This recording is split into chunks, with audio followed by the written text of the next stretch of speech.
Kevin Harlan from Westwood One. Join us for the NFL Super Wildcard Saturday tripleheader. First, Phillip Rivers and the Colts visit Josh Allen and the Bills. Then Russell Wilson and the Seahawks host Aaron Donald and the Rams. Finally, Chase Young leads Washington's defense against Tom Brady and the Tampa Bay Buccaneers. If it's the NFL playoffs, it's right here. Presented by CBD American Shaman, Complete Home Concepts, and Victory Ford. Welcome to Elevated Automotive, Kansas City's newest dealership. They're excited to announce Infinity of Kansas City has acquired Nissan. Now they have 2 great brands in one convenient location. Visit them at I-35 and 67th Street for your 5-star treatment. Elevated Automotive. They're here to elevate your automotive experience. ElevatedAutomotive.com. 5 national championships. Holy smokes, what a dunk. 62 conference titles. Another steal. This guy's a wizard. 15 Final Four appearances. From way downtown. Bang. There's only one team that can boast those numbers. You can rock. Chalk it up. Be a part of the Jayhawk journey all season long right here on your home for Kansas Jayhawk basketball. Saturday, Kansas faces Oklahoma. Tip-off at 3:30 on ESPN Kansas City. Every weekday on Sports Radio 810, tune in to hear Kansas City's favorite local lineup. At 6 a.m., wake up with the Border Patrol with Stephen St. John and Nate Bucati. At 10, it's The Zone with Jason Anderson. Now at 2, get into the program with Soren Petro. And wrap up your day on Almost Entirely Sports with Joshua Brisco. Kansas City's hometown sports station. Sports Radio 810 WHB. Isn't this a sports show? See, Spagnuolo is a gift to the human race. Really to the whole planet and all together. I bet animals would love Spags also. Actually, I know that's true, because they're already friends with the honey badger. He's basically Cinderella. Almost Entirely. Trying to imagine how that would go. I actually am right now, yeah. I am, and it's awesome. This is Almost Entirely Sports with Joshua Brisco. What is that, a glass slipper? Is that for my left foot? Is that going to fit on my foot? The ball was yesterday? Wait, what time do we have to go home? Is it midnight? Oh, is it? Listen. What time is it? Good morning, guys. Wait a second, is that turned into a pumpkin? What time? Is it AM or PM? Midnight or noon? Take the show with you by listening on the Sports Radio 810 mobile app at 810WHB.com or by searching for Almost Entirely Sports wherever you get your podcasts. You tell me this horse was a rat? Wait, what? The horse is a rat? Why is it wearing your shirt? What's going on with the horse and the rat?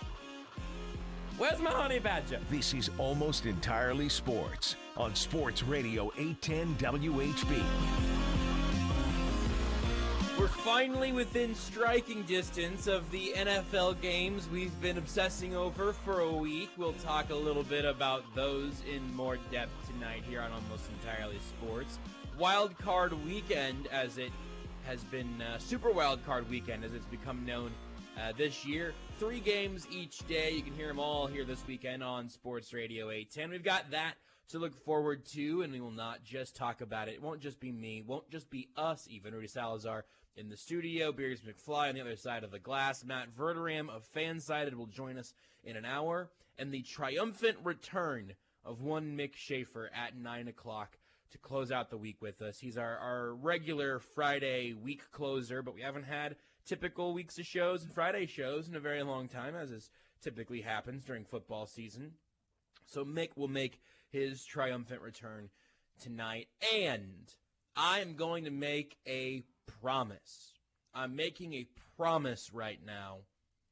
I am going to finally speak on the Mitchell Schwartz subject, and really it's not even about Mitch Schwartz as much as it's about something a little larger. I'm going to talk about that tonight after having had this thought approximately 8 or 9 days ago at this point. I believe he actually, I won't spoil it until we actually get to it, but we're going to get to it here in just a little bit. Nothing else happened today, right? And either like in sports or news or anything major in any way. I haven't seen anything else, at least. Yeah, I mean, certainly I haven't seen any, Twitter account suspended or anything like that yet today. No, it's been a pretty chill day. The Suns just had a pretty tough end of a quarter, apparently, for the but they're up on the Pistons by 8 at halftime right now. You know, that matters a lot to me. I mean, I finished season 3 of The Expanse today. Does that count? Oh, how was that? Was that good? Yeah, we'll talk about it when we do Shot Clock reviews, whenever that is. Excellent. That'll probably be whenever I get back into the studio. I also point of order on the COVID reserve list / close contact. So I'm in the home studio right now.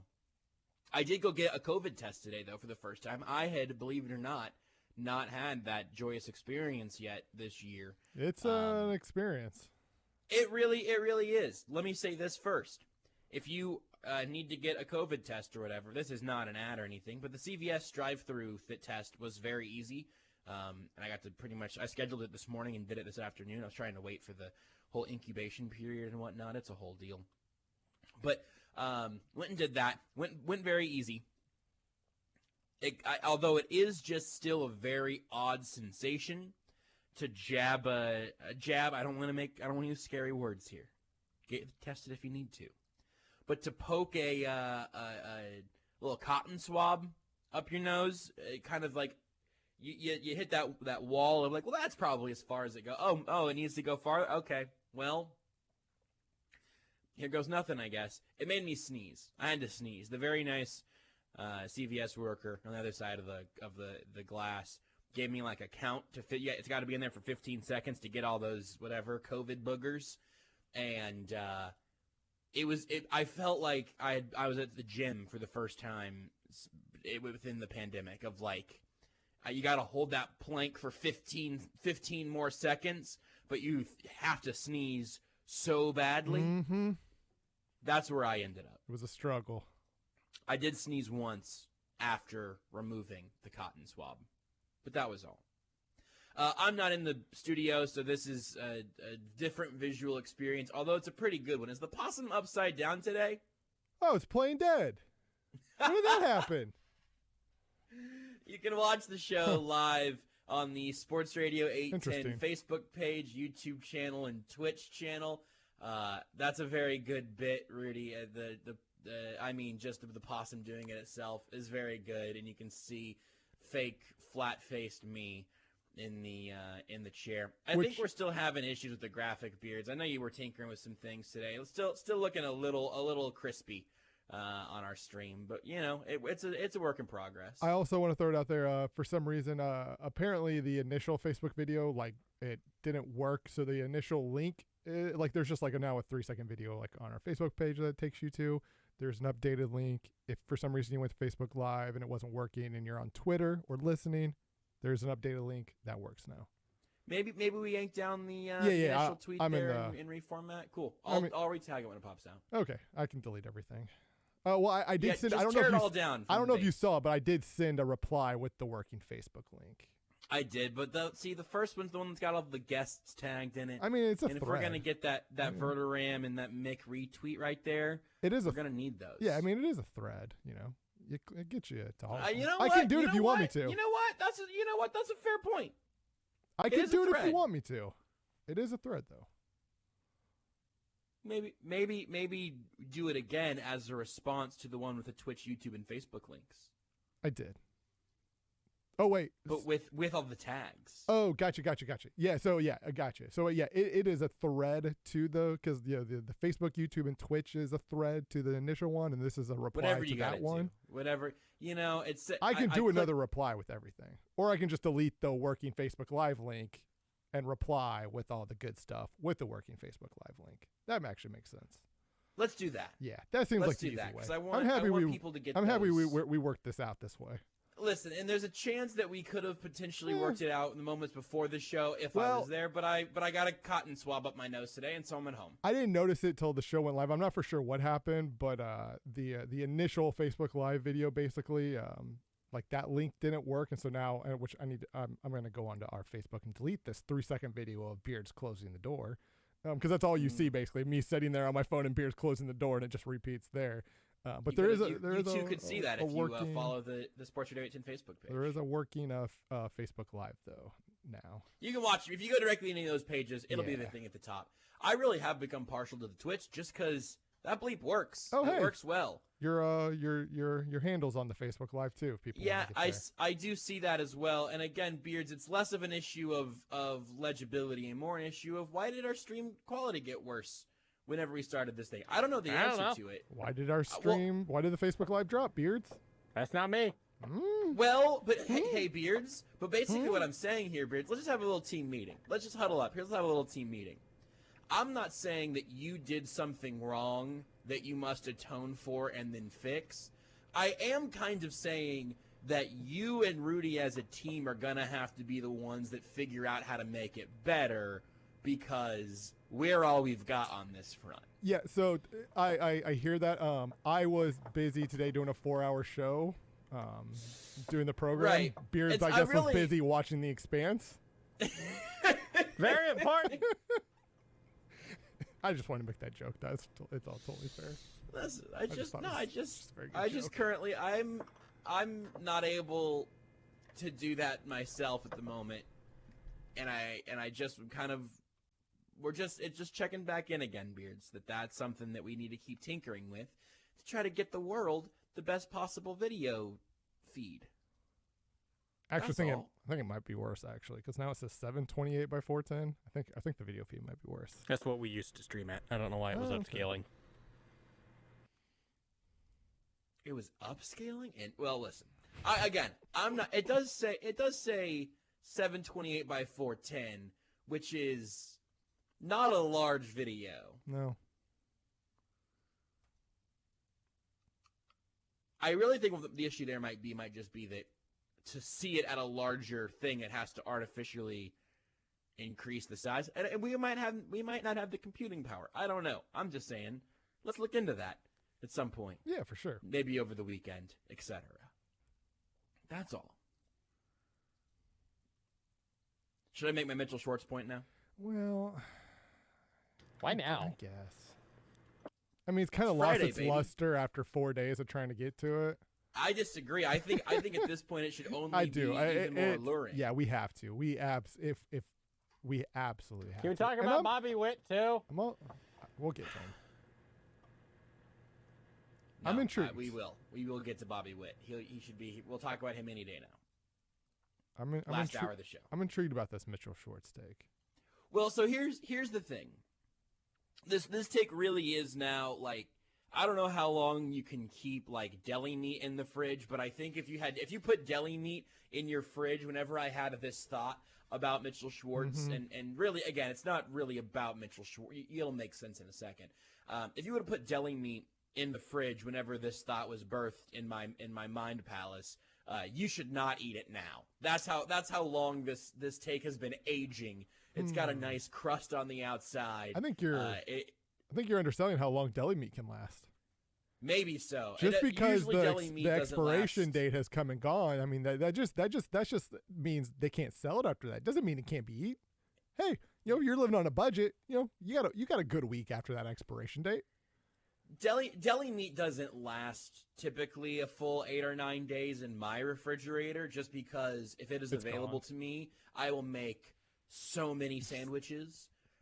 Like I basically am rationing it out, until the next sort of set of deli meat turkey, until reinforcements can come to the fridge. For sure. So that's just not an affliction that I have to bear very often, is the idea of deli meat going bad because it's been in the fridge for too long.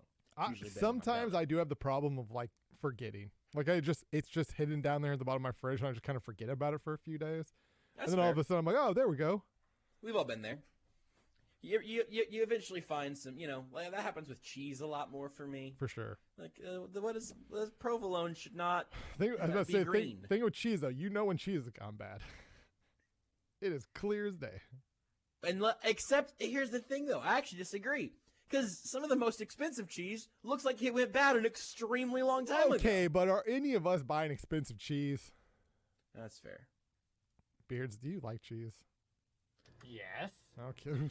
He says that like I just asked a crazy offendedly. question. Whatever, ridiculous, unbelievable. Here's my dry aged take, and really it all stemmed from news completely independent of the Chiefs, back, I believe it was on New Year's Eve. Packers left tackle David Bakhtiari suffered a season-ending knee injury. Now we believe it to be, we believed it at the time, think it has been confirmed now, torn ACL. The thing, it freaks me out that Beards' microphone is still on. And I can hear that even from home. It just makes me nervous because that sound in the background usually means the chef is cooking, or he forgot to turn his mic off, and he will curse if he bumps his knee. I forgot to turn off. We're good now. It just makes me nervous. When we go to break. Yeah, I know, man. It's terrifying. Yeah, Beards has to remember to turn off our microphones, because if he forgets and then all of a sudden I'm giving some various take more colorfully, we're all in trouble now. It's a deep shot to left field by Castellanos. Make it a 4-0 game. Puerto Rico seems nice this time of year. I'm trying to figure out what I think what the problem would just be that I would have said something just deeply angry about like DeAndre Ayton. It just would have been not in any way, cancelable, just profane. I would have just said something profane about DeAndre Ayton, and then you would have said something profane about Michael Porter Jr. being out for an indefinite period of time, which is a real thing that happened. Hey, means could be back tomorrow. We don't know. Indefinite, I guess, does go both ways there. And then it would be Beard saying something profane about chocolate chip cookies. They're bleeping delicious. That's what I fear. That's right. Every time Beards takes a bite of a cookie, he just says, bleep, yeah. I can neither confirm nor deny that this has happened.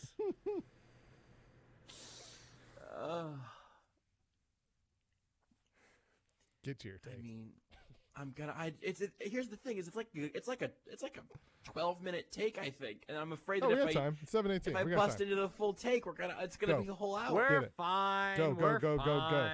Just go. All right, turn your mic off, Beards. So it's Friday, everybody. Happy Friday. Is it Friday? It is. Excellent. Are we sure? Well, Mick is on later, so that's how I know. What's on later? Mick is on. Mick joins us later. Oh, so that's how I know. I know what date is based by which guest is on the show. Totally fair. And I have Sports Saturday tomorrow morning, so it's kind of a weird Friday, but I'm, doing the show tomorrow morning, and we'll talk about a bunch of stuff. It'll be great. But there's a cross promo tease there. Sports Saturday, 9 a.m. tomorrow, this same radio station.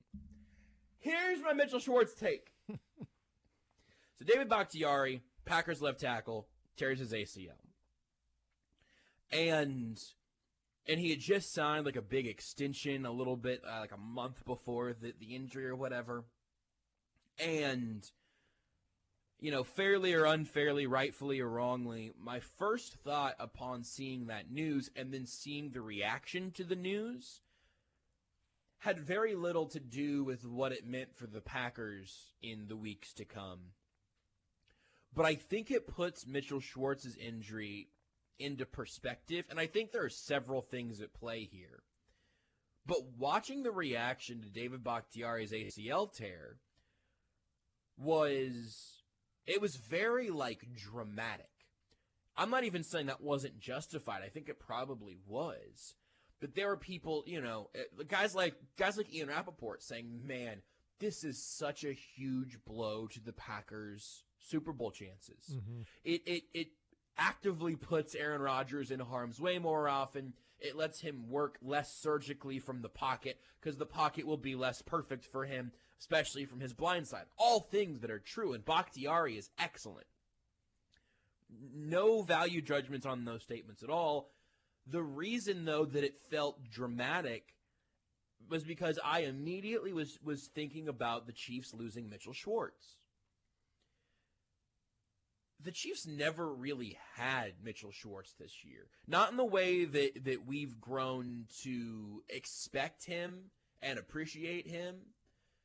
Because at some point, either in the offseason or very early in the season, I couldn't draw the line for you. But very early in the year, it was evident that he was not 100%. And many times in years past, he hasn't been 100%, but he's still played almost 100% of the snaps. Like, this dude's just an absolute Iron Man.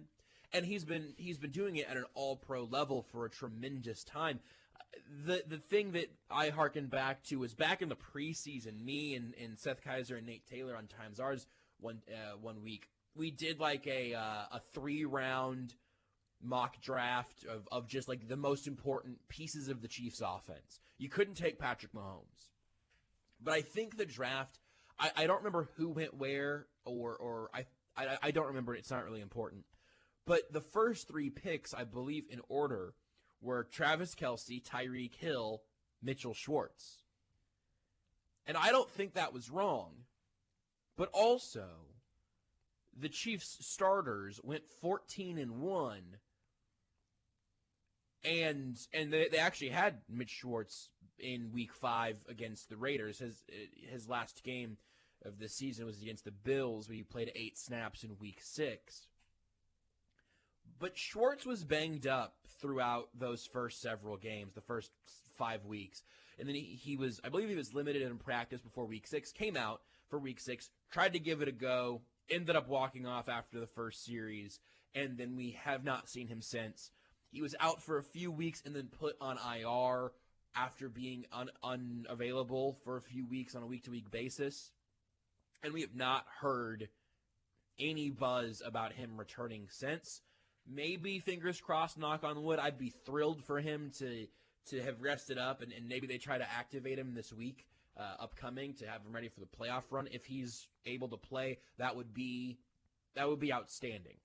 I'm not going to expect that. I'll be pleasantly surprised if it happens.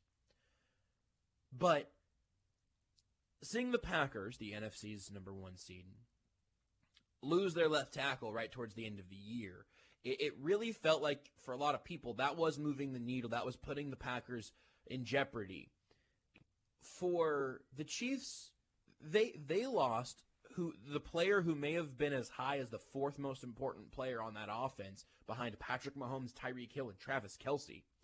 One of the best offensive linemen in the NFL, one of the best offensive linemen over the last decade in the NFL.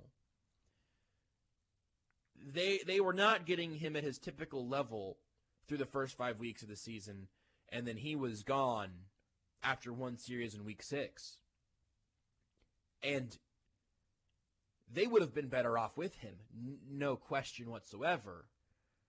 But with Mike Remmers, and even without Mike Remmers for a couple of blinks here and there,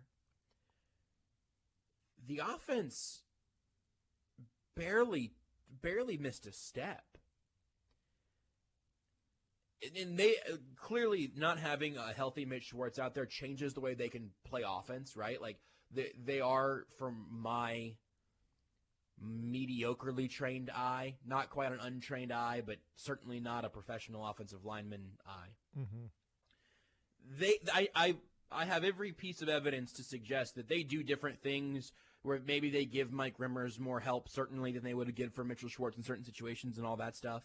They're not playing it the exact same way, but the Chiefs' offense suffered a tremendous loss that has never really been treated or discussed that way, because the starters didn't lose a game after he bowed out against the Bills. They had some moments where the offensive line looked like it was in some amount of trouble. Most of those issues came from the interior, though, it seemed. And really more directly juxtaposed to Bakhtiari's injury. I think the nature of the injuries really, really, really, really, really changed how the NFL world, from a national perspective, talked about the severity of the loss. Because Mitch Schwartz leaves with a back injury in Week 6, and then the next 3 weeks he's questionable, doubtful, out. That going through that cycle. Well, then even once he ends up on IR, he's already missed, I think, 3 weeks at that point, and he could be back in 3 more weeks. Well, then we just don't really hear from him again. There's not the breaking news tweet and subsequent, reflection on how important he was, because his injury was it was treated as a nagging injury, even though it's kept him out for, at this point, whatever it would be, 12 or 13 weeks, and was clearly impacting him before that. So we just never really, I don't think we ever gave Mitchell Schwartz's injury specifically as much due as it deserved because of the nature of it. And certainly it never got talked about in the way that Bakhtiari's has, as something that if the Packers get bounced earlier than they are expected to, and specifically if there's just a pass rusher that just terrorizes Aaron Rodgers from his blind side, there are going to be half a dozen mentions of the loss of David Bakhtiari during their first playoff game. And Mitchell Schwartz's name might come up whenever the Chiefs take the field for the first time in these playoffs this year, but I wouldn't even guarantee that. It's become a bit of an afterthought, and just sort of accepted for the Chiefs. Like, yeah, they're just probably not going to have him this week, next week, whatever. Maybe in the future. They're running out of runway. And again, I would love to have Mitch Schwartz back in the lineup. If he can go, that'd be great. And if he can't, I would understand, because back injuries, and ones that apparently are as severe as the one he's dealing with right now, are nothing to just brush off, certainly. But I don't think that, if Tyreek Hill would have torn his ACL, or frankly, even if Mitch Schwartz would have torn his ACL or had some big breaking news tweet sort of injury, I think we would have talked about his loss very, very differently than we have in actuality this year, where it's been not to take people back to Eric Berry sort of PTSD, but there's been a little bit of a day-to-day, week-to-week thing with Mitch Schwartz, except for those 3 weeks whenever he was firmly on IR. And I just think the nature of that has made us underrate the heft of that loss in a way that, the Packers will not overlook that drawback and that step back as they take the fields next weekend, because it's going to be fresh and it was clear we just lost our left tackle. I thought that juxtaposition was interesting. And it's partially thanks, as I mentioned briefly, that it's partially thanks to the success of the Chiefs offense. Mm-hmm. It's also something that whenever we do nitpick with the Chiefs offense, it's something that I wouldn't hate people bringing up a little bit more often, and obviously I would count myself among people that could bring it up a little more often. The offensive line is probably the only thing offensively that I think can cause a little bit of a hiccup, and the impact of not having Schwartz out there to either, just theoretically to just erase a player, to erase whatever pass rusher is across from him. And what that does, that even frees up the right guard, and you don't have to worry about help on the right side. You can go help out Eric Fisher a little bit if you want. Maybe that running back is looking to the interior and seeing if either the guards or the center have their hands full. Maybe there's no fear that you need to worry about helping Mitchell Schwartz, because a healthy Mitchell Schwartz simply does not need help. The domino effect there is real. We just never really talked about it, because in part the nature of the injury and the fact that they've looked still very, very good, even in Mitchell Schwartz's absence. So there you go. That's the take that's been percolating for a week and a half now, Rudy. Tell me how smart my opinion is, or tell me that it wasn't worth the wait. I think it was a very good take, and I would even add, especially because I think here in Kansas City we understand the importance of losing Mitchell Schwartz, but I think if Bakhtiari is getting more attention than Schwartz's injury, I think it's largely because we still kind of fall for the. Mitchell Schwartz is a right tackle, therefore his position isn't as important, even though because all this money was put into left tackles about a decade ago, we've now seen the best pass rushers move to the right side, or their left side on defense, our right side on offense. So you can actually make the argument that right tackle might be a little bit more important than left tackle, considering, Von Miller plays on that side and most great pass rushers play on that side now. But I do think nationally that is a big reason why there's more of an emphasis on Bakhtiari's injury is because he's the left tackle, and you have to protect the quarterback's blind side. But again, I think we recognize here, we've seen Mitchell Schwartz go toe to toe with Von Miller, time and time again, and the impact that has there, and the freedom that provides. It's honestly it's like the lockdown corner, right? If you have that lockdown corner, there's a half of the field you just don't worry about on defense.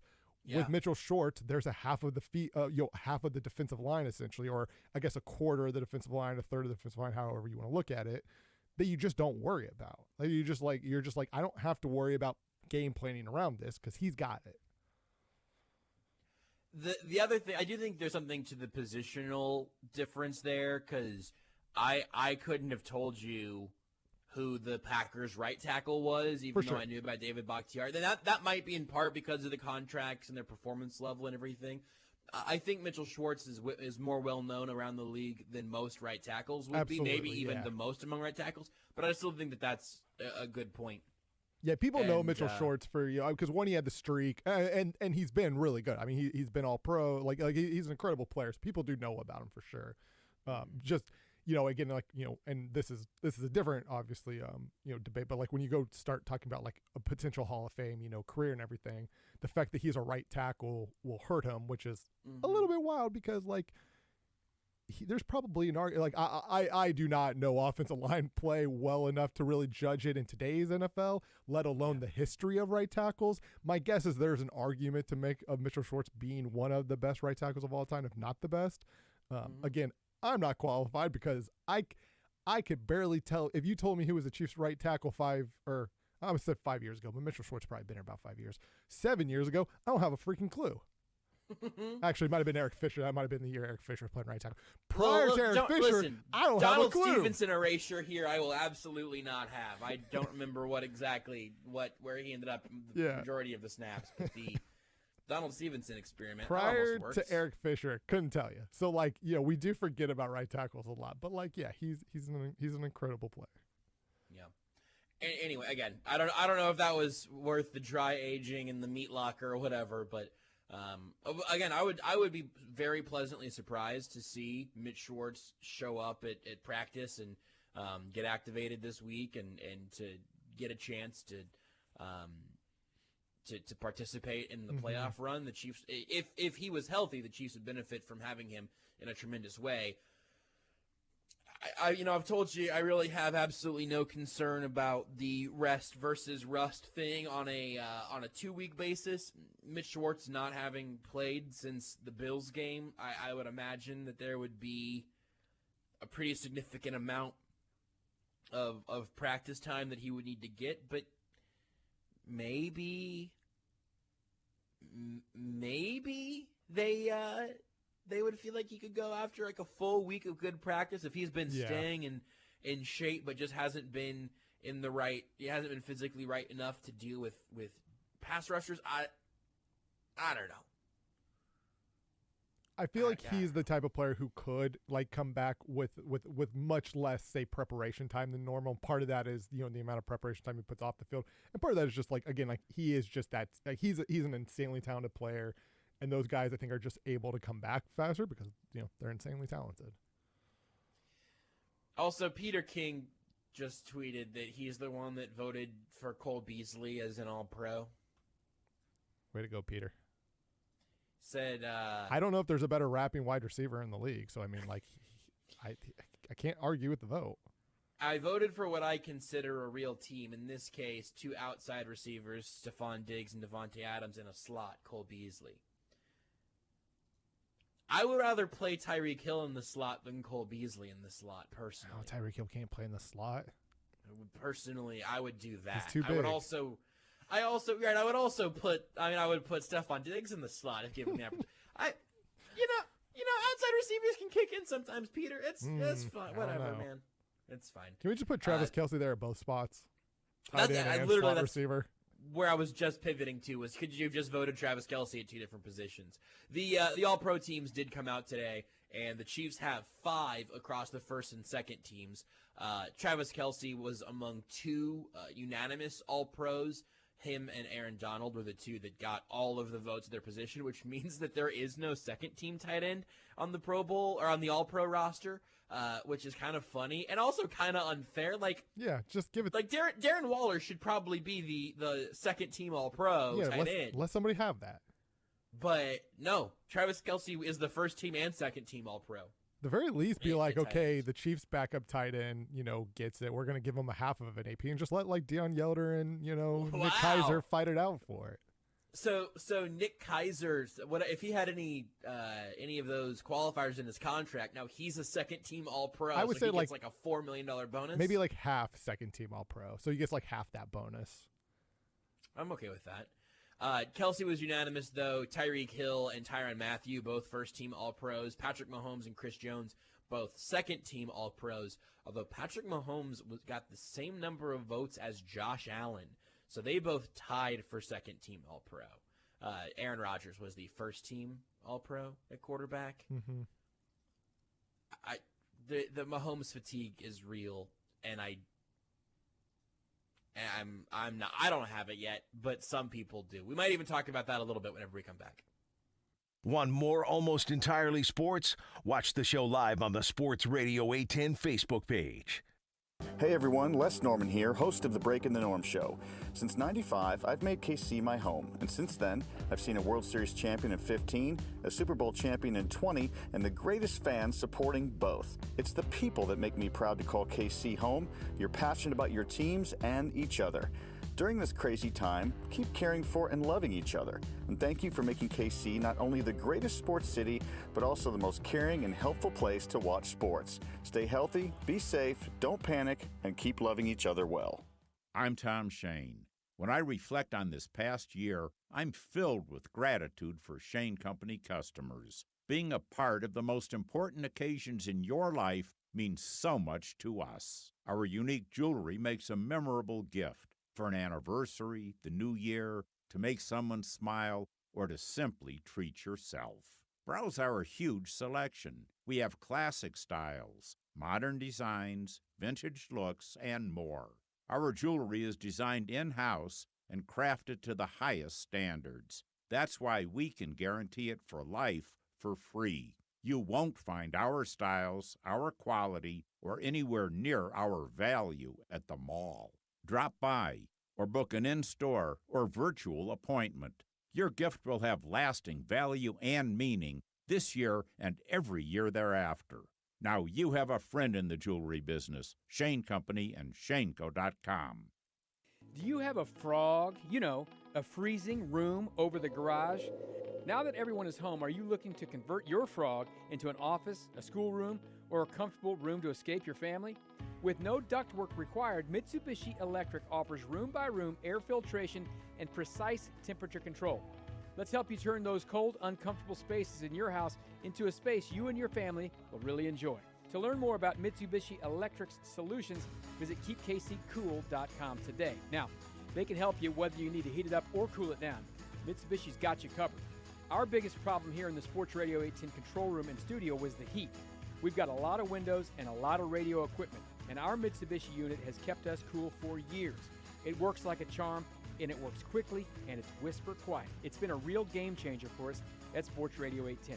Check them out at keepkccool.com. That's keepkccool.com today. The expanded NFL playoffs are here. While the Chiefs rest up for round 2, sit back and enjoy exclusive live coverage of all 6 NFL playoff matchups this weekend on Sports Radio 810 WHB. 3 games Saturday, 3 games Sunday to kick off the NFL playoffs. Right here on your home for Super Bowl 55, Sports Radio 810 WHB. Presented by CBD American Shaman, Complete Home Concepts, and Victory Ford. Hi, this is Steve Burbridge with Anthony Plumbing, Heating, Cooling, and Electric. Thank you 810 listeners for your business in 2020. Wishing everyone a healthy, safe, and comfortable holiday season with the lowest utility bills. Happy Hanukkah and Merry Christmas. Hello everyone, Monty King from the Bushnell Factory Outlet here. Hey, we celebrated our 20th year in business in 2020, and we couldn't have done it without the support of you listeners and the great partnership we have formed with 810 over the years. So from all of us at the Bushnell Factory Outlet, thank you. And go Chiefs! This is Almost Entirely Sports with Joshua Brisco. We're number 4. We're number 4. We're number 4. We're number 4. I'm number 4. You can go to hell. On Sports Radio 810 WHB.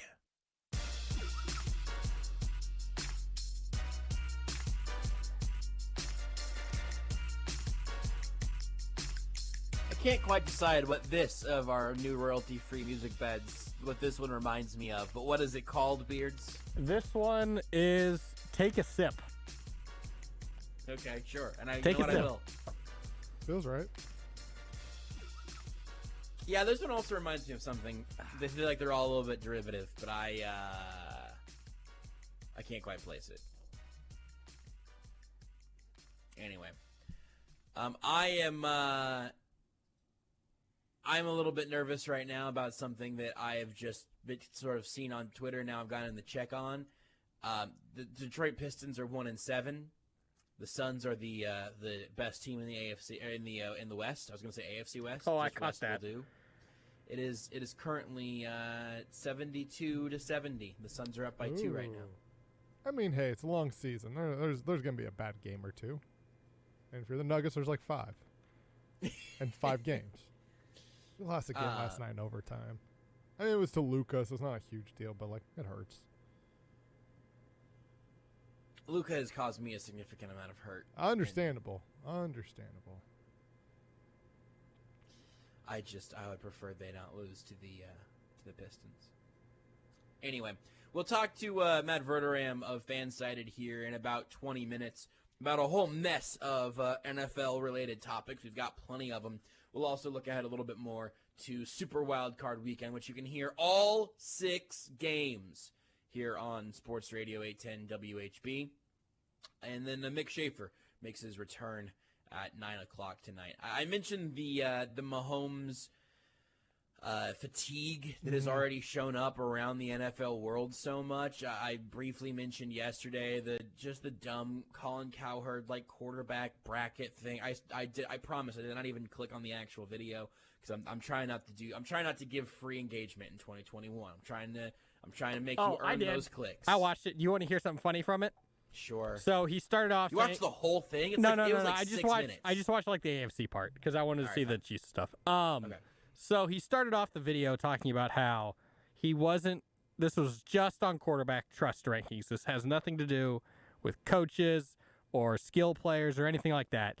Then he gets to the Baker Mayfield versus Ben Roethlisberger side, and he goes, "Well, the Steelers have better weapons, so I'm going to go with the Steelers."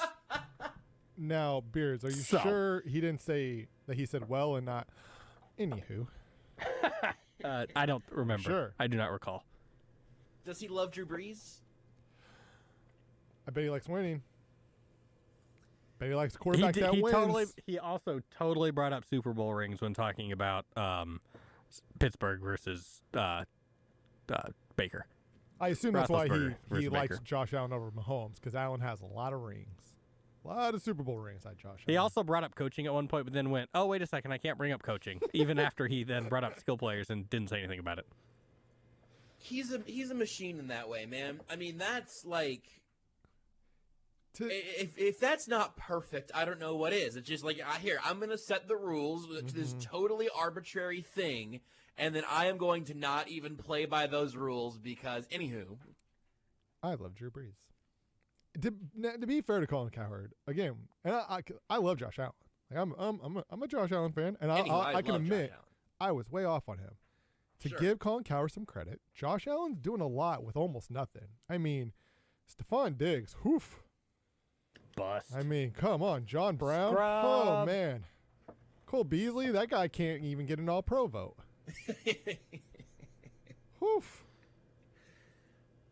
I am still not totally numb to the Mahomes aspect of it. Yeah. Because it's just it happens so fast. I mean, I it think really this is did.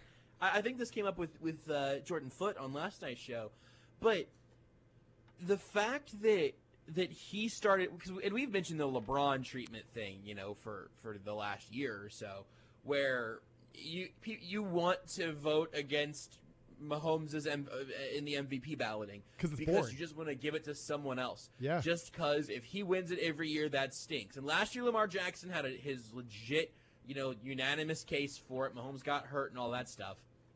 But then, and I can't even remember. I think this was in the stupid Deadspin article that no one should need to go read. But it was like zombie Deadspin, as I believe Beards has called it. A lot of people call it zombie Deadspin. I haven't called it that, but I have seen people call it that. All right, it seemed like a you thing to call something, I guess. Anywho. But the idea of let's look at his touchdown passes were down these 2 years. He got hurt last year, and he did win the Super Bowl. But you know what? It was barely. That was really Damian Williams was the MVP of that game. Oh goodness.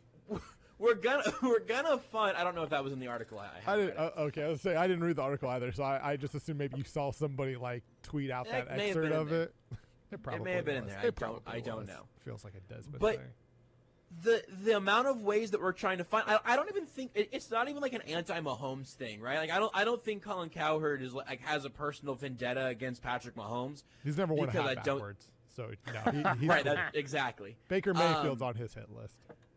I think that it's just if everyone says the same thing over and over and over again, eventually people tune out, or if you're not a Chiefs fan, at least. If you're a Chiefs fan, and we just talk about how great Patrick Mahomes is every night for a decade, you're probably going to want to hang around, at least for the most part. But we even do it here. Like, the amount of times that, when we talk to Seth about Mahomes, right? We will talk about all the things he does extremely well, but we've talked about Mahomes drifting back in the pocket way more than its fair share, because if we can start every bit of that conversation with, also, he's the best thing in football, and this one issue is not going to change that. But if he's going to go from a scale of 1 to 10, a 14 to a 15 on a scale of 1 to 10, here's a place where he can do it. Because you just look at, that's how we've talked about the Chiefs even. But it's just, the crazy thing about it is instead for a decade of people predicting that maybe now the Patriots are falling apart, the Chiefs won one Super Bowl and had back-to-back AFC Championship game appearances. After one MVP, an AFC Championship game loss, and one Super Bowl, after 2 years, people are trying to find a reason to say the Bills are going to win the AFC this year, or the Steelers were going to win the AFC, or now the Ravens are getting hot at the right time, or Derrick Henry deserves all of these MVP votes. Again, I don't think it's coming from a malicious place. I just think people get kind of bored of the same thing, and eventually they'll be right, by the way. If you just want to be contrarian, at some point in the next 10 years, here's my very hot take, at some point in the next 10 years, the Chiefs will not win a Super Bowl. There will be one of those years where they will not win. I know, and I apologize for saying that. Did Mahomes get hurt that year? Probably, yeah. And so Josh Allen will win one, or Russell Wilson will win another one, or Aaron Rodgers will win another one, or whatever, man. That will eventually happen, but to just predict the Chiefs winning, it's just like picking them to win every week. I think I picked the Chiefs to win all 16 games this year on a game-to-game basis, although I think I have them going 14-2 on a year-wide prediction. But pat myself on the back a little bit. But picking them every week is not as interesting as trying to snipe their loss to the Ravens or the Bills or whatever. But ultimately, picking them is just the smart thing to do because they're actually that good. Let's take a break. We'll take a quick peek ahead to this weekend of NFL action coming up. Super Wildcard weekend. You can hear it all on Sports Radio 810. Matt Verderame will be here in 10 minutes. At JB Brisco, at Beards McFly, at Not That Rudy, at Sports Radio 810. Just do it already. Buying or selling your home is a big decision, maybe the largest transaction of your life. So make sure you have a real estate expert on your side. Shannon Brimacombe and Stacy Cohen with Reese Nichols. Brimacombe and Cohen rank among the top 1% of all agents in the city, with over $100 million in transactions in the past 2 years. Dedication and decades in the business. Contact Shannon Brimacombe at 913-269-1740 and find out why Brimacombe and Cohen are moving people and moving houses. A KC tradition since 1957, Hereford House is a locally owned steakhouse that has served generations of Kansas Cityans. Hereford House exclusively serves certified Hereford beef, which has been proven to be naturally more tender and flavorful than other brands. All their steaks are aged 21 days, hand-cut daily, and grilled over an open charcoal flame. This process provides a wonderful aroma and delicious flavor that cannot be duplicated by any other cooking method. Hereford House, Leawood, Independence, Shawnee, and Zona Rosa. How much do you need to save for retirement? Hi, I'm Rick Edelman, founder of Edelman Financial Engines. The question's simple, but the calculation can be complex. How much you need to save for retirement depends on how much income you want, what outside sources you'll have, like Social Security and pensions. And here's the good news. You don't have to guess. We can give you the answer. For more than 32 years, we've shown people just like you how much you need to save for retirement and how to invest it. And now's your chance. Call us for the personal financial advice and investment management services you need with local offices to serve you. At Edelman Financial Engines, we're happy to help you whether you have a little to invest or a lot or anything in between. Come see why thousands of folks just like you rely on Edelman Financial Engines. Call us at 888-PLAN-RIC. That's 888-PLAN-RIC. Or visit us at rickedelman.com. That's ricedelman.com. Now is the time to establish and or maintain a barrier around your house. Don't let it break down. At Augustine Exterminators, they have you covered. Augustine Exterminators is a family-owned, local business since 1966. Call Augustine Exterminators today at 913-359-8627 or go online at AugustineExterminators.com. And Augustine is looking for qualified technicians. So call today at 913-359-8627. Every weekday on Sports Radio 810, tune in to hear Kansas City's favorite local lineup. At 6 a.m., wake up with the Border Patrol with Stephen St. John and Nate Bucati. At 10, it's The Zone with Jason Anderson. Now at 2, get into the program with Soren Petro. And wrap up your day on Almost Entirely Sports with Joshua Brisco. Kansas City's hometown sports station. Sports Radio 810 WHB. This is Almost Entirely Sports with Joshua Brisco. It is 6:27 on a Friday. Let's be bad. On Sports Radio 810 WHB.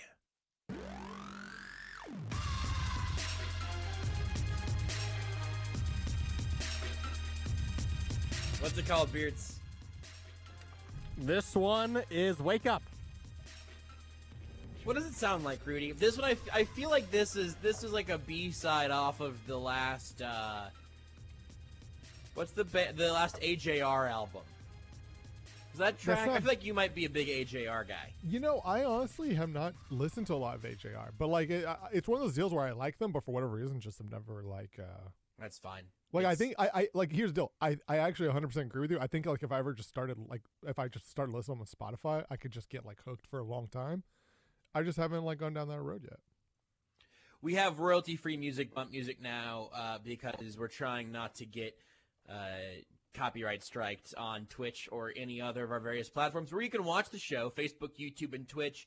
There are links to all of those up on Twitter right now, but it's facebook.com/sportsradio810, youtube.com/810WHB, and twitch.tv/sportsradio810.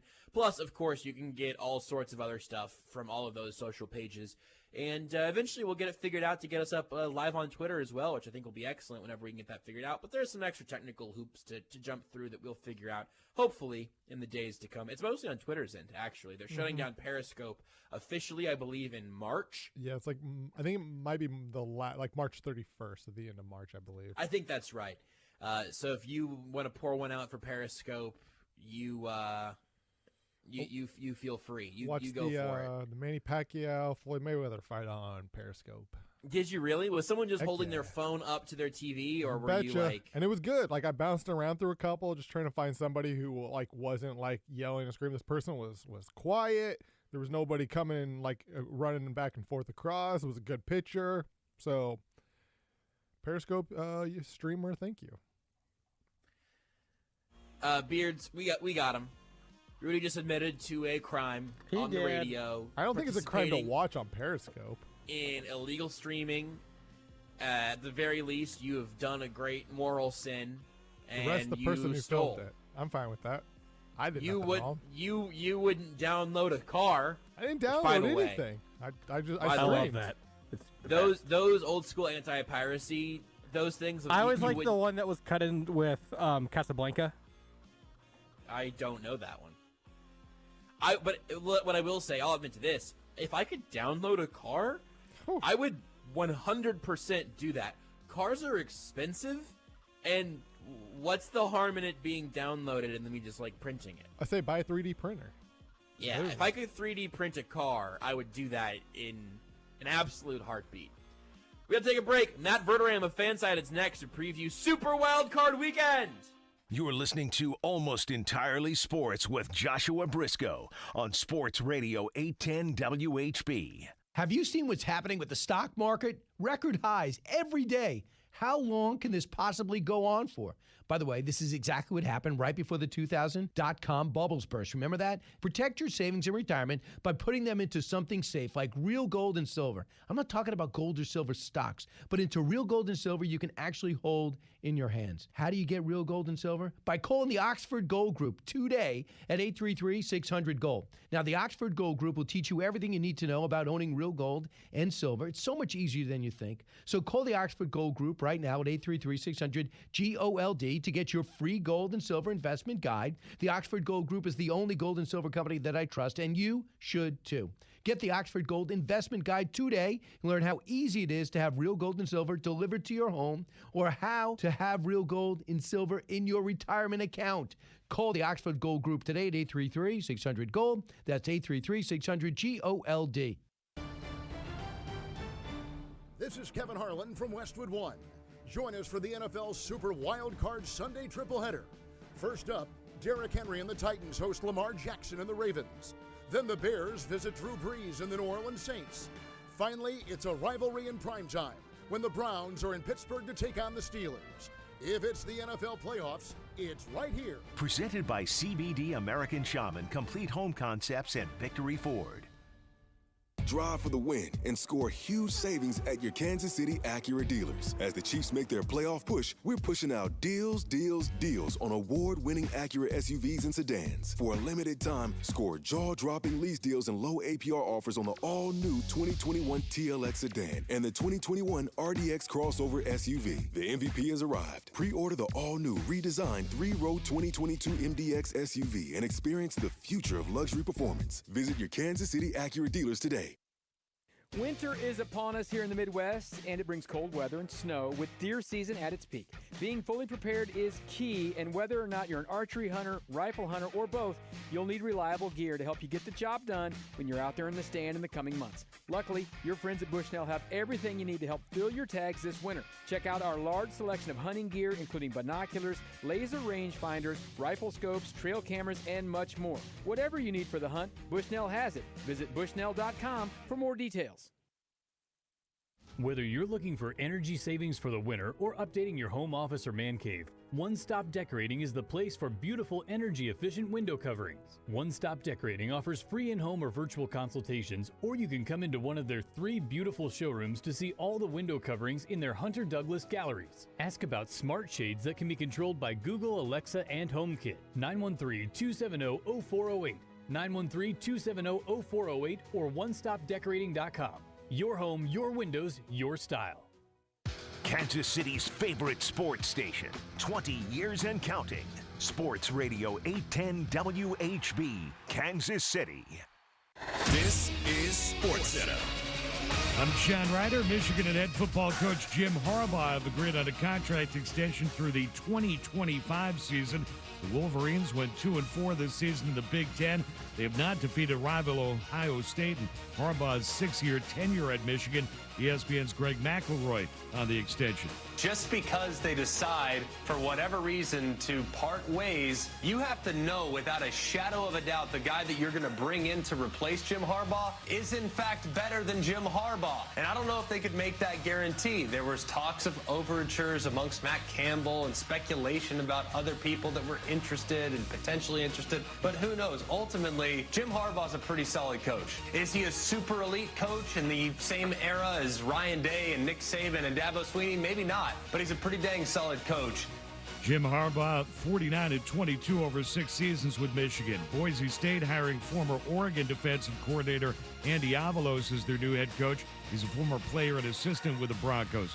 Baseball Hall of Fame manager Tommy Lasorda has passed at 93 years old from cardiac arrest. He managed the Dodgers for 20 years and 2 World Series titles. NBA and on ESPN TV and the app right now in New Orleans. Very early third quarter, Pelicans lead the Hornets 59-52. Zion Williamson 11 points, 5 rebounds. First NBA matchup between brothers Lonzo and LaMelo Ball. LaMelo with 7.7 rebounds for Charlotte. Celtics going for a 4th straight, and they're clobbering the Wizards 76-49 in the third. Jaylen Brown has 18. Coming up Monday, it's Super Wildcard weekend, and Bruce Arians says it's Super Bowl or bust. So what happens if the Bucs are eliminated in their first playoff game? Monday, Keyshawn, J. Will, and Zubin, 6 a.m. Eastern on ESPN Radio. You're listening to Almost Entirely Sports with Joshua Brisco. You give me the Italian urban cheese, foot long, chicken teriyaki, a little sweet onion, toast that mother, lettuce, onion, easy pickle, okay, and then some Parmesan and oregano with a bag of baked chips and some sweet tea, and I'm good to go. On Sports Radio 810 WHB.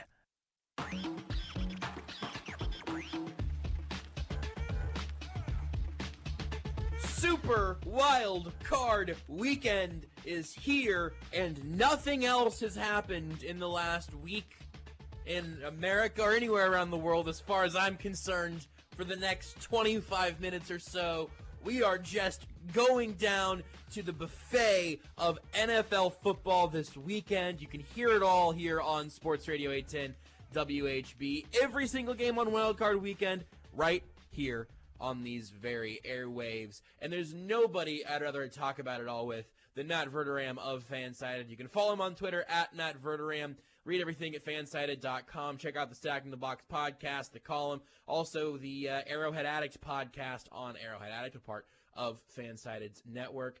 Matt, I got to tell you, there were a lot of times over the course of this year where I was bummed about the only one bye week. That felt kind of unfair, the number 2 seed and all that, yada, yada, yada. And then I saw what it actually looked like whenever I realized there were 3 games scheduled for Saturday, 3 games scheduled for Sunday, and my butt would not be leaving a couch for 48 consecutive hours. Now I'm all in. Of course you're all in. Everybody who's a football fan's all in. You know, look, I am very much a traditionalist by heart and in practice, but this was always a good idea. Yeah. Always. Like, I've seen so many people, when they first announced this as the new playoff format, so legions and legions of people, this is terrible. No, it's not. No, it's not. First of all, okay, everybody who's complaining about it being watered down, most of you are probably either an NBA or an NHL fan. I just made the playoffs in both those sports. Basketball, I'm a Knicks fan. We're looking good for the playoffs right about now. So, come on. No, stop it. Stop it. And look, the 7th seed in the AFC is 11-5. It's a good team. So, anytime there's more football, I'm in. Even though it means I got to work more this weekend, I don't care. I want to watch more football. I've already found myself being a hypocrite preemptively with Week 17 or Game 17, I should say, for next year. I'm like, an extra game. You know, I kind of like the whatever. Keep the records for 16 games, and I don't think that football needs another week for everybody to get hurt and everything. And what's that? That game would be Chiefs-Packers next year. Yeah, all right. Yeah, I mean, I'll watch it. Yeah, I won't turn off the TV whenever that game's happening. All right, you got me again, NFL, you absolute animals. They know us too well. We're eating out of the palms of their hands. I just think it's funny. Like, you know, in case people don't know, maybe some people really genuinely don't know, like, used to be a 14-game season. Before that was a 12-game season. So up until, I believe, 1961 was when it went from 12 to 14 games. And then it went from 14 to 16 in 1978. And it went from a 14 playoff bracket on each side of the conference to a 5, and then in 1990 it had a 16. The point I'm making is, I'm sure people in 1978 went on from 14 to 16 like, this is a travesty. It's way too much football. We can't stand for this. Yeah, it's really ruined football. It's been terrible. Yeah. I don't know how the NFL recovered from that disastrous decision. And when, by the way, when they go to 18 games, and they will go to 18 games in a few years here, everybody's going to say, my God, how are they going to deal with 18 games? And everybody's going to say, how did we never have week 18 before? This is incredible. It's fine. It's more football. You're fine. You're a football fan, right? You're going to enjoy it. Yeah. Yeah, and it'll be good for business, and it'll employ more people. You know, we can make it all work. We'll get all of our any of our potential objections. Well, those will go away whenever we get to see Aaron Rodgers and Patrick Mahomes play more often. Yeah, that'll do just fine. Let's talk before we get to all of the things happening this weekend, which I am outrageously excited for. The story that started breaking on Thursday night and afternoon and everything with the Houston Texans has just been a really glorious train wreck to look at from over here, especially from the Chiefs' perspective, because you can split hairs between Patrick Mahomes and Deshaun Watson. I think Patrick Mahomes is a better quarterback, but I think they are both really, really, really good quarterbacks out of the same draft class and all that. The Chiefs and Texans both got their quarterback positions right at the same time in the same draft, a couple picks apart. And the Chiefs right now look like they're establishing a dynasty, and the Texans right now look to be absolutely melting down. How have you digested that story? Well, look, Jack Easterby came over from New England, where he, by the way, his official title was the team chaplain, and somehow positioned himself where he now has what appears to be unlimited power in Houston. Bill Belichick was asked about him about a month ago in a press conference, and he wasn't saying it to be dismissive of him. He was just like, yeah, he's not a football guy. Apparently, he's now running the entire team. Brought in Nick Caserio, and look, I'm not going to bash anybody because that's not fair, in my opinion, but there is something to the idea that, like, you try to protect some of your sources, so you say, oh, you know, Nick Caserio, he was really instrumental. No, he wasn't. Let's be real. You think the Pats aren't winning all those Super Bowls if Nick Caserio's not around? They're fine. Like, Bill Belichick was really instrumental. Tom Brady was really instrumental. You know who else was instrumental? Josh McDaniels, who the second they lost Tom Brady became a pumpkin. Okay, like, it doesn't look, it doesn't matter. This idea that, like, everybody in that building was Scott Pioli instrumental? No, he was not.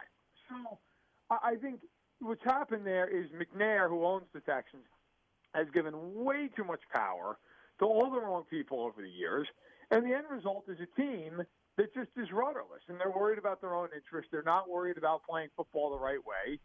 And, look, I feel bad for Watson. I mean, look, on one hand, the guy's going to be filthy rich. He's fine. He signed that deal under his own, volition. But I also don't blame him if he's just like, you know what, I'm good.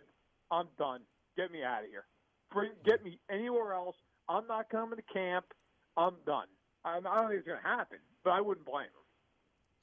Well, because the interesting thing, because listen, everything you just said there, I think is largely and arguably correct. I mean, he signed that contract, and he's going to make a ton of money. And there have been a lot of very, very, very good quarterbacks who have been either squandered or at least had their ceiling lowered by bad organizations. That happens more often than the inverse, I imagine. But it does. It happens. Right, but the interesting thing with Watson is that it seems like as of right now, I don't know when they told him things before the contract or after, but it seems like he was told somewhere along the way that he would have more of a voice in the organization. And I'm not saying this is going to lead to that contract being voidable or anything, but I could see him feeling significantly lied to and misled by ownership, and that being one of the things that actually does move the needle that would make a star quarterback say, yeah, I mean, you don't really want me here that badly because you've lied to me, and I'll go somewhere that wants me more. I could see his fuse being shorter because of that, if that makes sense. Well, yeah, and look, this all has been simmering. I mean, I don't know if you remember, a couple of years ago, ownership there made a comment about the players in comparative to inmates. Yeah. That kind of got this whole ball rolling on just how much the players, in some ways, have some issues with ownership. Now, I don't want to speak for Watson. Whether or not that is, I have no idea. But I know it was running popular at the time, and a lot of those guys are still there, and Watson was one of them who was there on the team when it happened. It also, you know what? Let's take the Chiefs for an example. They don't have to listen to Patrick Mahomes when it comes to players, and they don't have to listen to him on coaching decisions. That's not his job. But he is your franchise. He is the singular most important person that is a member of the Kansas City Chiefs in any capacity.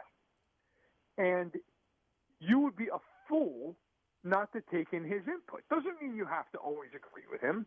If Patrick Mahomes said in the draft this year, hey, guys, I want to take a kicker, I mean, you're probably not going to listen to him. But you still want to take that input. That's a smart thing to do.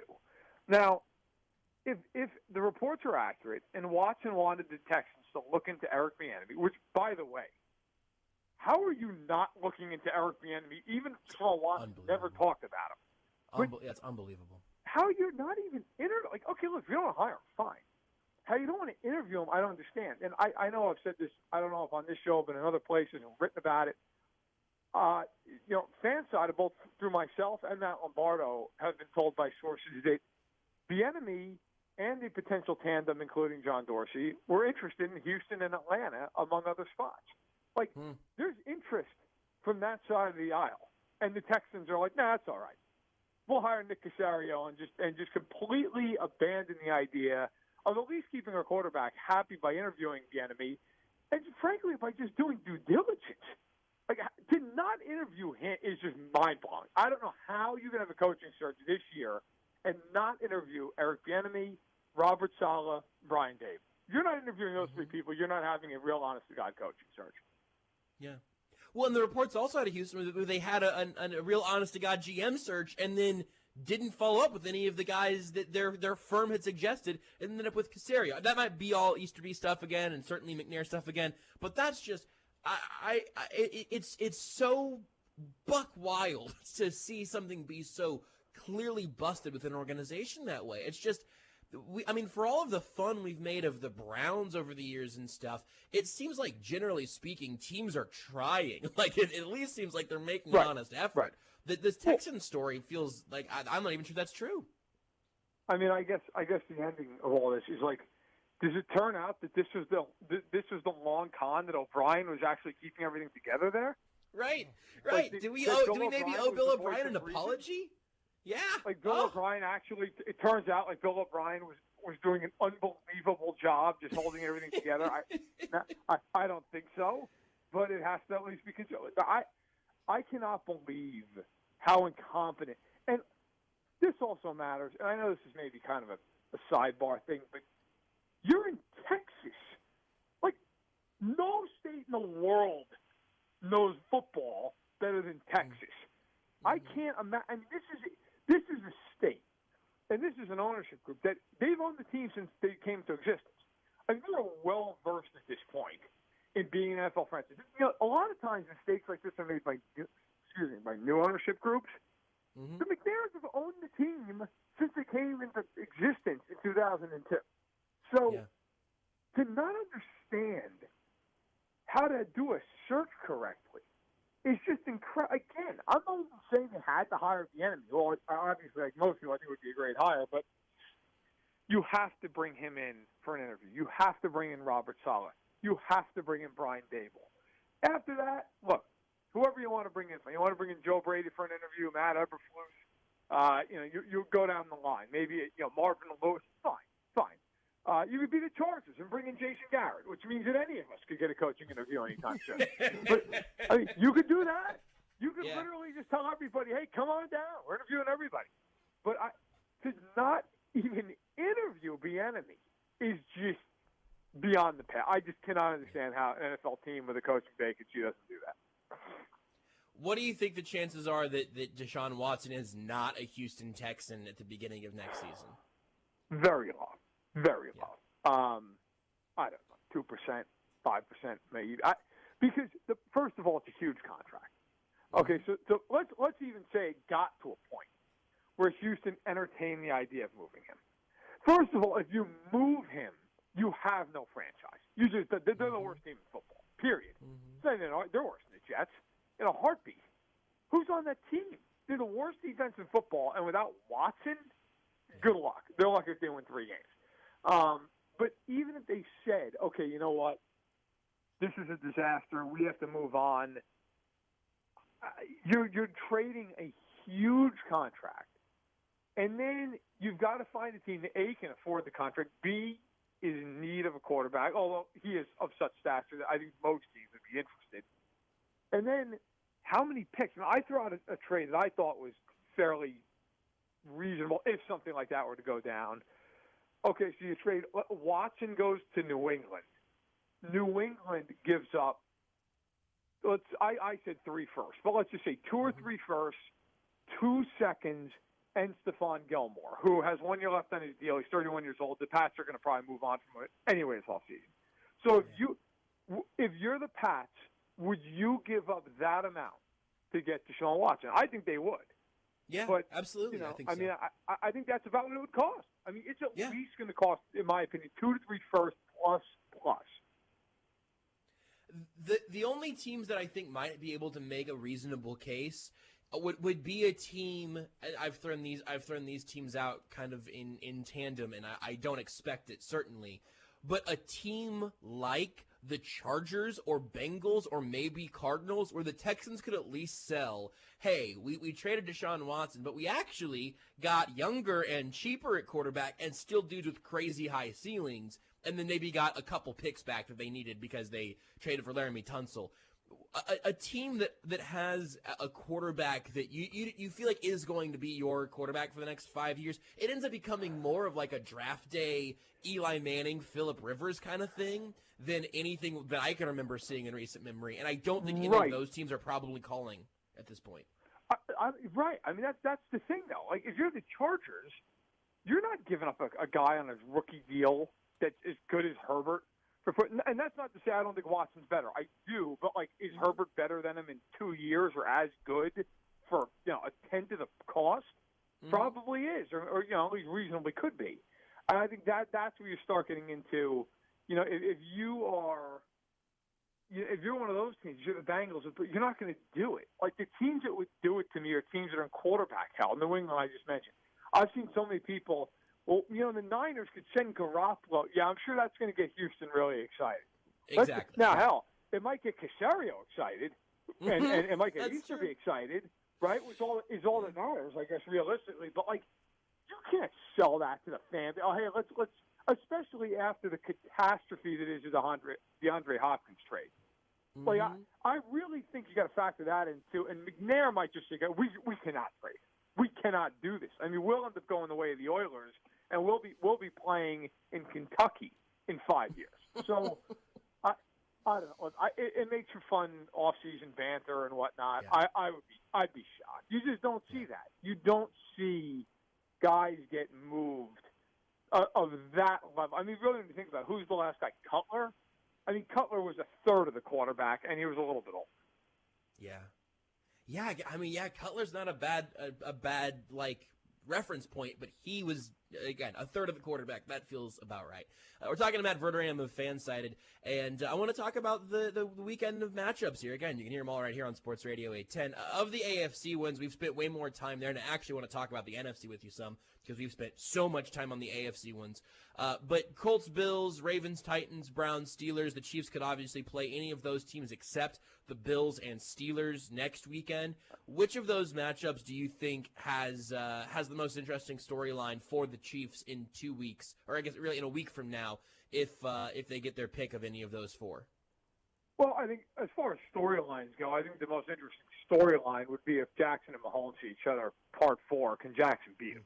I mean, that I think is the biggest storyline game. I think the easiest matchup for the Chiefs would be Cleveland. I think they'd blow Cleveland out. Cleveland can't stop them. Tennessee can't stop them either, but to me, they at least could get into a game where they can score enough points that it's interesting. I'll be blunt. I think the hardest matchup in a way for Kansas City is Indianapolis. And I think the Chiefs would win the game. But Indy's tough because the Chiefs are really good about taking away one or two options on the other team's offense. The Colts have 9 guys with at least 250 receiving yards. So, it's okay, they don't have one guy who really scares you, but they got 9 guys who can all catch the football, including backs and tight ends. They have a great offensive line. The biggest weakness on the Chiefs is their interior defensive line, or interior offensive line, rather. And the Colts have Buckner and Autry inside. And Houston, I don't care. Houston's a good player still, and he'd be going against Mike Remmers with all that motivation. That would be tough. I think the Chiefs would win because I just think in the end Mahomes would make more plays than Rivers. But to me, that would be the hardest game. I actually think in a lot of ways that would be a harder matchup than Buffalo would be. I think Buffalo's playing great, but Buffalo does not match up well with the Chiefs. They don't. Throw the first regular season game out the window. They don't throw their backs and tight ends. Their line's okay. It's not great. They're not going to get in a pass rush, despite the fact that they blitz in the top 10 percentage-wise. They have one great corner, but nobody else who's an above-average corner. The Bills, when they played good offenses this year, go back and look. They've given up 30-plus points against their job every game. I think everybody would freak out because it would be Allen and Mahomes, and then I think you'd watch the game and go, oh, well, yeah, but the Chiefs can guard receivers, and the Bills can't guard the Chiefs. Plus, now this second-team All-Pro thing, Mahomes is going to be motivated through the roof. The specifics of the Colts matchup, a couple different people have kind of sold me on that a little bit more. I've warmed up on it over the course of the week because if you look back at the teams that have given the Chiefs trouble, and that's, on a sliding scale, but it typically is with a pass rush that's the only way you can throw this offense off by any margin is to get to Mahomes and to get to him pretty quickly, make him drift back in the pocket, try to punish those edges and obviously get pressure up the middle. And the Colts, I think you're right that they're the most likely team in the AFC to be able to actually present that challenge to the Chiefs. You would also just need to have Phillip Rivers not turn into Phillip Rivers in the last 8 minutes or whatever. Which I think there's a better chance of him not doing that than there is of the Titans getting a couple big defensive stops. Yeah. Look, every one of these AFC teams has specific strengths and specific weaknesses. Mm-hmm. I mean, just as a blanket statement, if Kansas City plays well, they're beating any of these teams. And I know now you're starting to get that whole, national media thing, which is predictable, where it's I'll tell you, the Bills – they're playing great. And it's look, the Bills aren't playing great. I picked them before the season started to win the division and go to at least the divisionals. I think they'll probably end up in the AFC title game. Although I do think they're susceptible to more. I could see them losing that game to the Colts. Although I picked them, I think they'll win a tight game. But in the end, Kansas City was the best team all year for a reason. They're really, really good. It's not some fluke. They just won the Super Bowl last year. I do think the Colts give them problems because Autry's a very underrated inside pass rusher, and Buckner's great. I mean, he made first-team All-Pro and deservedly so. But, yeah, you wonder about Rivers. The other team that can get a big pass rush is Pittsburgh. The only thing with Pittsburgh is Pittsburgh can't run the ball for a foot. And Roethlisberger, a deep ball for him at this point is 6 yards. So you just start looking at Pittsburgh and saying, all right, I get it. They got a ferocious rush. But they blitz a ton, which we know how that typically plays against Mahomes. And I don't care how good you are defensively, you're probably going to have to score at least 27 points. And I just don't think Pittsburgh could do it. Where I think Indianapolis, you could at least make a reasonable case that they could do it. But again, I just think the Chiefs. Listen, if they play their best, they're going to beat anybody. They really are. They're just overwhelming. Ultimately, it's the Chiefs. They're going to be the team that everybody looks at and says, well, can they knock them off? Because this team can run. You got to do all of it, and you can't make mistakes. And if one thing goes wrong for you for a quarter, the game's over. It's just a very hard line to walk on the road against what's going to be a well-rested, pretty healthy Chiefs team. I think that's exactly right across the board. Who do you like in the AFC games if I make you pick for this weekend, just on the AFC side first? Yeah, look, I just said I like Buffalo in the close game. I think Buffalo's better than Indy, and they're at home. You got to go with Buffalo. I guess, again, the one way I think Indy wins that game, Jonathan Taylor's been incredible running the ball for them the last 6 games. 741 rushing yards, 7 touchdowns. Only Derrick Henry's been better than him last 7 games. So I think that's how Indy has to win. And then also, look, in the other games, the one game I think is a blowout in the AFC, and I thought this even before the coaching thing, is Pittsburgh. I think Pittsburgh's going to beat up on Cleveland. No, They just, every time they play Cleveland, they beat them up. Every time. I think that's a huge, huge ask for Cleveland. And then in the other game, Tennessee-Baltimore, which I think is going to be whoever wins, I think the Chiefs will play. That is, to me, the biggest 50-50 of the weekend in either conference. That is a very hard game. I'll take Tennessee because Tennessee's biggest weakness is its pass rush and its pass defense. And the Ravens don't throw the ball. So I think it's kind of one of those games where, like, Tennessee's got this huge glaring kick-me sign in the pass defense game, but Baltimore won't. Whereas I think if Tennessee ends up advancing and plays Buffalo or Kansas City, I think they're going to give up 50 points. But against Baltimore, I don't know if that's the case. Yeah. Well, let's talk about the NFC side then, because we've barely talked about it at all this week, and some of those games are interesting, and then one of them will be on Nickelodeon, so there's a reason to tune in to all three. Rams Seahawks, I feel like the needle has moved on both of those teams many different times over the course of this season. Alex Smith against Tom Brady's Buccaneers is a great pitch, but I don't know how that will actually turn out in practice. And then you have Bears Saints, Mitch Trubisky, playoff time, baby. Those 3 games, I feel like all 3 of those intrigue me less than any of the AFC games, even though the Browns might not be able to hang on against the Steelers on Sunday night. But how do you feel about those 3 games, and if any of those are matchups that particularly entice you? They don't. The AFC, I agree, all the AFC games are better. Look, Tampa and Washington is interesting because it's that age-old, can this quote-unquote David beat Goliath? Right now, I don't know that Tampa is Goliath. Tampa's beat exactly one team this year with a winning record. But Washington doesn't have a winning record. So that's such a good look, like, right? Like, you look at it, you're like, oh, hey, Washington playoff. Yeah, no, 7-9. So I look, everybody who's neutral here, I think wants Alex Smith and Ron Rivera to have this moment. But wanting it to happen and believing it's going to happen are 2 just radically different things. I don't think it will happen. I think Tampa will win by 10 or so. I think Seattle is going to win, whether or not it's Goff or Wolford. I just have no belief that the Rams are going to score enough points.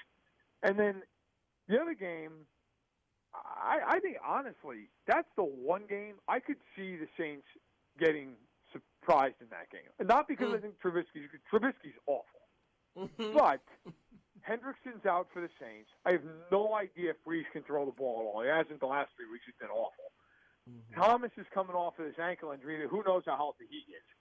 The Bears can play defense, and if they can run the ball a little bit, I could see it. Now, I'm picking the Saints, but that 10-point line's huge. There's no way. If I was a betting man, I would at least pick the Bears to cover. And I think in the fourth quarter, people are going, oh, my God, are we going to have to watch Trubisky go to Green Bay? I don't think so, but I think it's a much closer game than people think it'll be. Matt, I appreciate it as always. I feel more prepared, better prepared now for a Super Wildcard weekend, and I'm still hoping that we get more absolutely ridiculous Texans-based things to discuss over the remainder of the offseason. Don't get your Twitter account suspended, and we'll talk to you again soon. Do what I can. Matt Verderame of FanSided. Follow him on Twitter. His account's right there, at Matt Verderame. Read his work up in FanSided. Check out the Stack in the Box podcast, the Stack in the Box column up on FanSided, and the Arrowhead Addict podcast. Again, get all the work there, all the links and everywhere, at Matt Verderame on Twitter. Let's take a break. Welcome to Elevated Automotive, Kansas City's most exciting new dealership. Infinity of Kansas City has acquired Nissan to deliver Elevated Automotive, an impeccable experience featuring 2 smart and luxurious brands in one convenient location at I-35 and 67th Street. Continuing the 5-star treatment and sales experience clients have come to expect from Infinity of Kansas City. Visit Kansas City's premier automotive shopping and service experience in the expanded Infinity of Kansas City showroom under their new name, Elevated Automotive. Follow online on Facebook, Insta, and elevatedautomotive.com. When do you think about your insurance? Chances are it's when you're paying your bill or filing a claim. At Briar Payne Mead, we always think about your insurance. It's what we do. Buying a car, having a baby, building a home, starting a business. Then it's time to call BPM at 913-681-099 or visit us on the web at bpminsurance.com. Great service and extremely competitive rates from the top-rated companies. Briar Payne Mead, 913-681-099. That's 913-681-099. Hey, Kansas City, how about a new career that is economic and pandemic-proof? How about the chance to get paid to learn a trade? Anthony Plumbing, Heating, Cooling, and Electric has a career for you. Reach out to them today at anthonyphce.com/careers or call 913-268-4669 and see how you can get a paycheck while you learn. Again, 913-268-4669. Anthony Plumbing, Heating, and Cooling. Technicians you can trust with your house keys. Every Wednesday at 6, it's Crunch Time Prime Time on Sports Radio 810 WHB. Me and my buddy Frank Bowe will bring you all the latest Chiefs news all season long. You guys know I'm a big believer in CBD. We will tell you a little bit about the latest products and benefits of CBD. And if you want to try any of their great products, you can stop into any of the American Shaman stores for a free sample. Crunch Time, Wednesdays at 6 on Sports Radio 810 WHB. This is Kevin Harlan from Westwood One. Join us for the NFL Super Wildcard Saturday tripleheader. First, Phillip Rivers and the Colts visit Josh Allen and the Bills. Then Russell Wilson and the Seahawks host Aaron Donald and the Rams. Finally, Chase Young leads Washington's defense against Tom Brady and the Tampa Bay Buccaneers. If it's the NFL playoffs, it's right here. Presented by CBD American Shaman, Complete Home Concepts, and Victory Ford. This is Kevin Harlan from Westwood One. Join us for the NFL Super Wildcard Sunday tripleheader. First up, Derrick Henry and the Titans host Lamar Jackson and the Ravens. Then the Bears visit Drew Brees and the New Orleans Saints. Finally, it's a rivalry in primetime when the Browns are in Pittsburgh to take on the Steelers. If it's the NFL playoffs, it's right here. Presented by CBD American Shaman, Complete Home Concepts, and Victory Ford. This is Almost Entirely Sports with Joshua Brisco. We're going to play Andy Reid sound. It's thoughtful and interesting. Why don't you get turned to that, you damn animals? On Sports Radio 810 WHB. We got a series of things to catch up on, thanks again to Matt Verderame of FanSided. But since when we were talking to him and literally over the break, like 4 major things happened. But first, Beards, what's the name of this song? This one is called Move Like That. And I forgot to ask the one that played as Verderame was introduced. What was that one called? The previous one is I Keep the Rhythm. Do you need a refresher on what that one sounded like? We can do that. I feel like you're offering it, so sure, yeah. Okay. That one really has a good start. I like this one. I do too. We're keeping the rhythm, right? Is that what this is I called? Keep the Rhythm. I'm happy to keep the rhythm with these funky, fresh beats. Heck yeah. Several interesting things here. One, the Suns and Pistons went to overtime. The 6-2 Suns versus the 1-7 Pistons. I am currently living in hell. Is that currently still in overtime? Yeah. Yes. And the Pistons went on a 7-0 run to start overtime. So. Wow. Yeah. No, I'm having an awesome time over here. You're getting beat by Jerry and Grant. Jeremy Grant.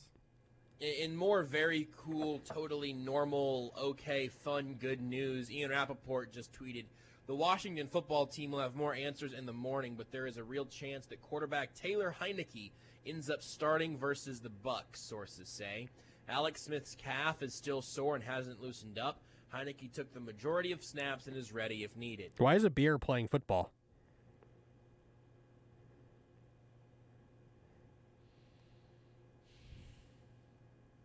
Are you Proud of yourself? A little bit.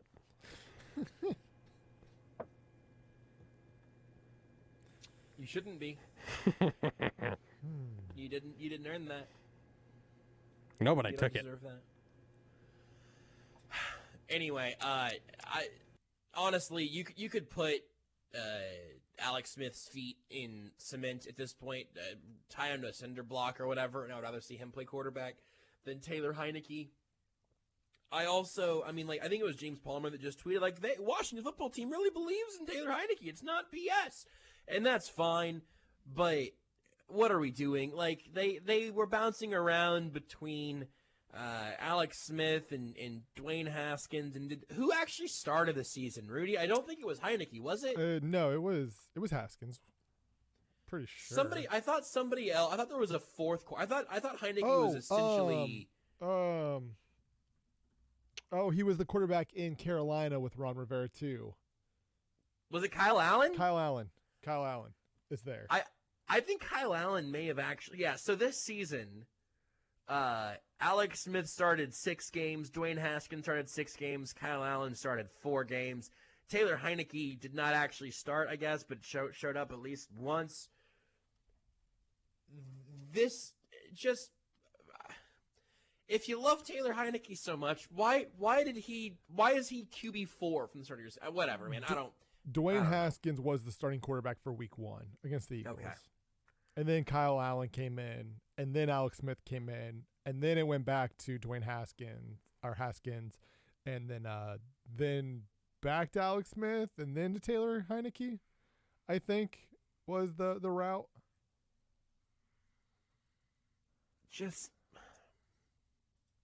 I just want Alex Smith to play against Tom Brady in the playoffs. That's just let us have it. You want please. a fun fact, Josh? Sure. The last 4 teams to be 8-8 or worse in the postseason have won.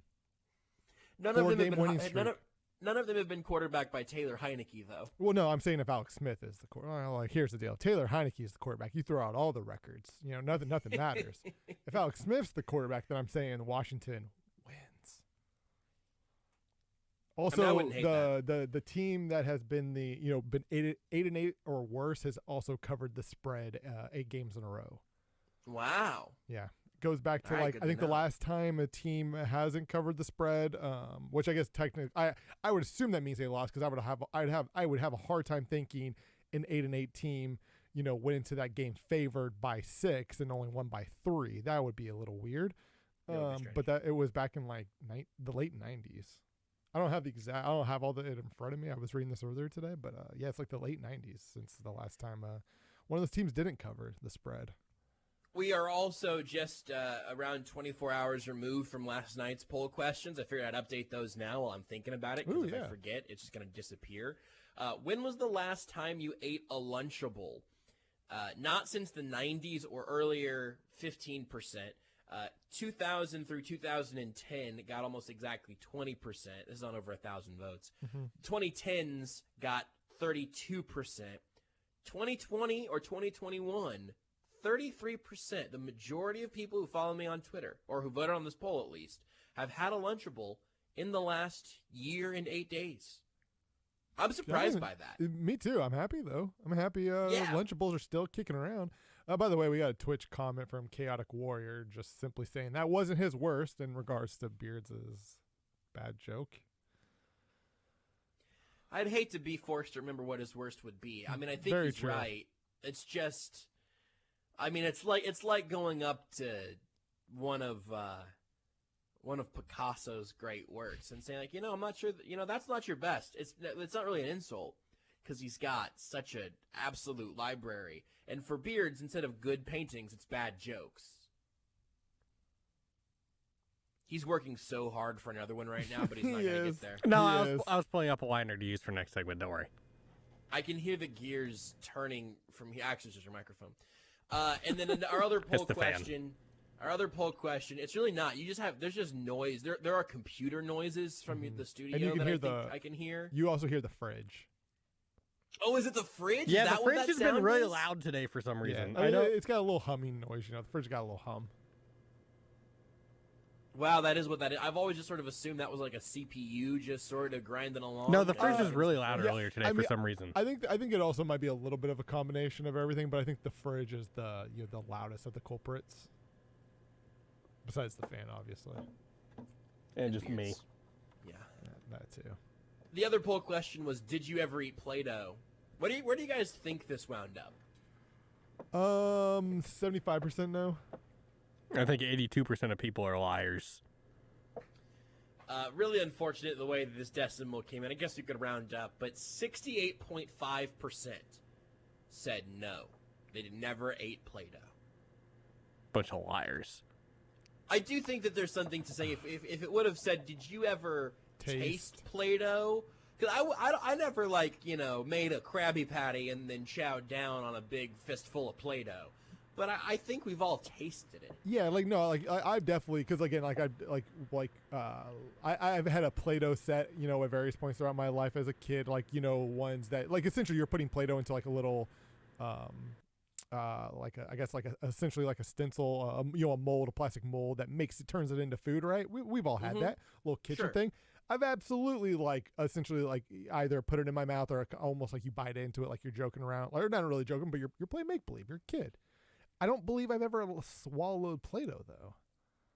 My favorite tweet still was from BG last night. He said, "I would have never remembered this, but blue popped into my mind immediately." Yes.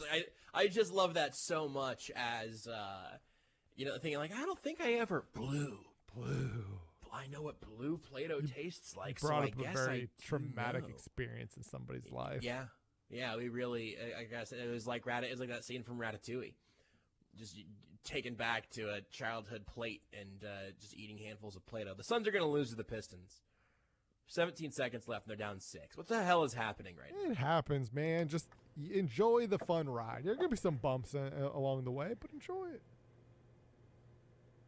I'm not enjoying them losing to the Pistons. I mean, but long term, over the course of the season so far, it's been good. Listen, I think Boston lost to the Pistons earlier in the month. Are they the Pistons' only win? Can the Pistons only beat teams that we root for? I think so. I think that's how that's going. Just wait till when do they play the Nuggets? Just wait till that Nuggets game, because that's the Denver Nuggets revenge game. I mean, they stole Jeremy Grant and Plumlee. I think that's Jeremy Grant and Plumlee's revenge games. No, it's the Nuggets revenge games because they stole them from us. We wanted them back. We offered them money. Offered them good money. Pistons stole them. Revenge time. I'm Pistons. Boo! You don't get to. That's not yours to boo. That's not allowed. I deserved it though. That's fair enough, I suppose. Let's get on our break before it's absolutely mandatory. On the other side of it, we can talk about something else other than poll updates and Beards' bad jokes. We'll take the break now, come back, and maybe we'll talk a little more about the Wildcard weekend, or we'll see how I feel after the Suns officially lose this game. 4 seconds left. They're down 4 now. They got maybe a they can chance. get fouled shooting a 3. Got a chance. Absolutely, We'll see what my emotional state's like whenever we come back. Get to Zarda Barbecue today and try my favorite sandwich, the Turkey Crunch. Only $5.99 for a limited time. Our turkey is deep fried, thin sliced, topped with melted provolone, 2 strips of bacon, house-made chipotle mayo on a toasted Roma bun. This sandwich literally melts in your mouth. And don't forget to stop by the Hy-Vee Kitchen every Friday for Red Friday Zarda Barbecue specials to feed your tailgate. Zarda Barbecue, come get some. Every weekday on Sports Radio 810, tune in to hear Kansas City's favorite local lineup. At 6 a.m., wake up with the Border Patrol with Stephen St. John and Nate Bucati. At 10, it's The Zone with Jason Anderson. Now at 2, get into the program with Soren Petro. And wrap up your day on Almost Entirely Sports with Joshua Brisco. Kansas City's hometown sports station. Sports Radio 810 WHB. Want a low fixed rate in the 2s? It's yours. Looking for a true no-cost loan? You got it. How does A1 Mortgage do this? The answer is simple. By offering real-time rates without the inflated markup. Call A1 Mortgage now at 816-822-8888, 822-8888. Whether you're purchasing or refinancing, FHA, VA, conventional, or jumbo. A1 Mortgage has you covered with fixed rates starting in the 2s, true no-cost loans, and financing up to 100%. Call A1 Mortgage now and have your loan closed in about a week and enjoy no payments for 2 months. 816-822-8888. That's 822-8888. Or apply online at mya1mortgage.com. A1 Mortgage, making your dreams a reality is what we do. A1 Mortgage Group LLC, a Kansas licensed mortgage company, license number MC0001649, NMLS 268370. Programs and rates subject to change without notice. Drive for the win and score huge savings at your Kansas City Acura dealers. As the Chiefs make their playoff push, we're pushing out deals, deals, deals on award-winning Acura SUVs and sedans. For a limited time, score jaw-dropping lease deals and low APR offers on the all-new 2021 TLX sedan and the 2021 RDX crossover SUV. The MVP has arrived. Pre-order the all-new redesigned 3-row 2022 MDX SUV and experience the future of luxury performance. Visit your Kansas City Acura dealers today. Have you wanted to speak a new language, but thought it would be too difficult? Then try Babbel. Babbel starts by teaching you words and phrases that gradually get more complex. Soon, you're practicing short conversations. So in 15 minutes a day, you'll be speaking a new language in a few weeks. Babbel is built around real life. It teaches you practical conversations that you will actually use. Babbel. Language for life. Start the new year with a new language. Get up to 60% off now at Babbel.com. That's BABBEL.com. You're listening to Almost Entirely Sports. I love the idea of having a lottery tournament where teams are competing for draft picks, basically. With Joshua Brisco. I would really watch that. It would be more watched than whatever round of the playoffs it was going up against, as long as it wasn't the finals. I mean, like let's say you got a boring Eastern and Western Conference final, but you've got Memphis versus New Orleans. No. You're not including Phoenix in this? Not in the championship game. You're missing the team here. Okay. A LeBron James Lakers team. Oh, man. Going up against whoever. Devin Booker. Yeah, Devin Booker's sons for the rights to Devin Zion. Booker has sons already? I know. Sorry. On Sports Radio 810 WHB.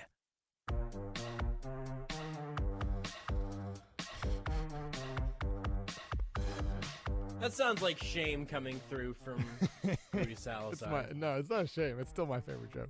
I do like that Beers makes a bad joke, and now he's just got to drag everybody else down to make us forget about his. I mean, that's kind of how this show works. Very true. Honestly. But honestly, I stand by that joke being a great joke because of just how bad it was. What's the name of the song, Beards? This one is called Do That. Yeah, do that. Do that. Do what you say? That.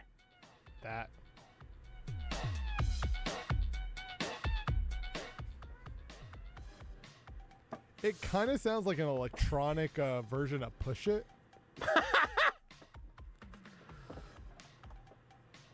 If you don't know, the reason we have royalty-free music now is so Twitch doesn't have us all killed, basically. That's the short version. You can watch our show on the 810 Facebook, YouTube, and Twitch channels.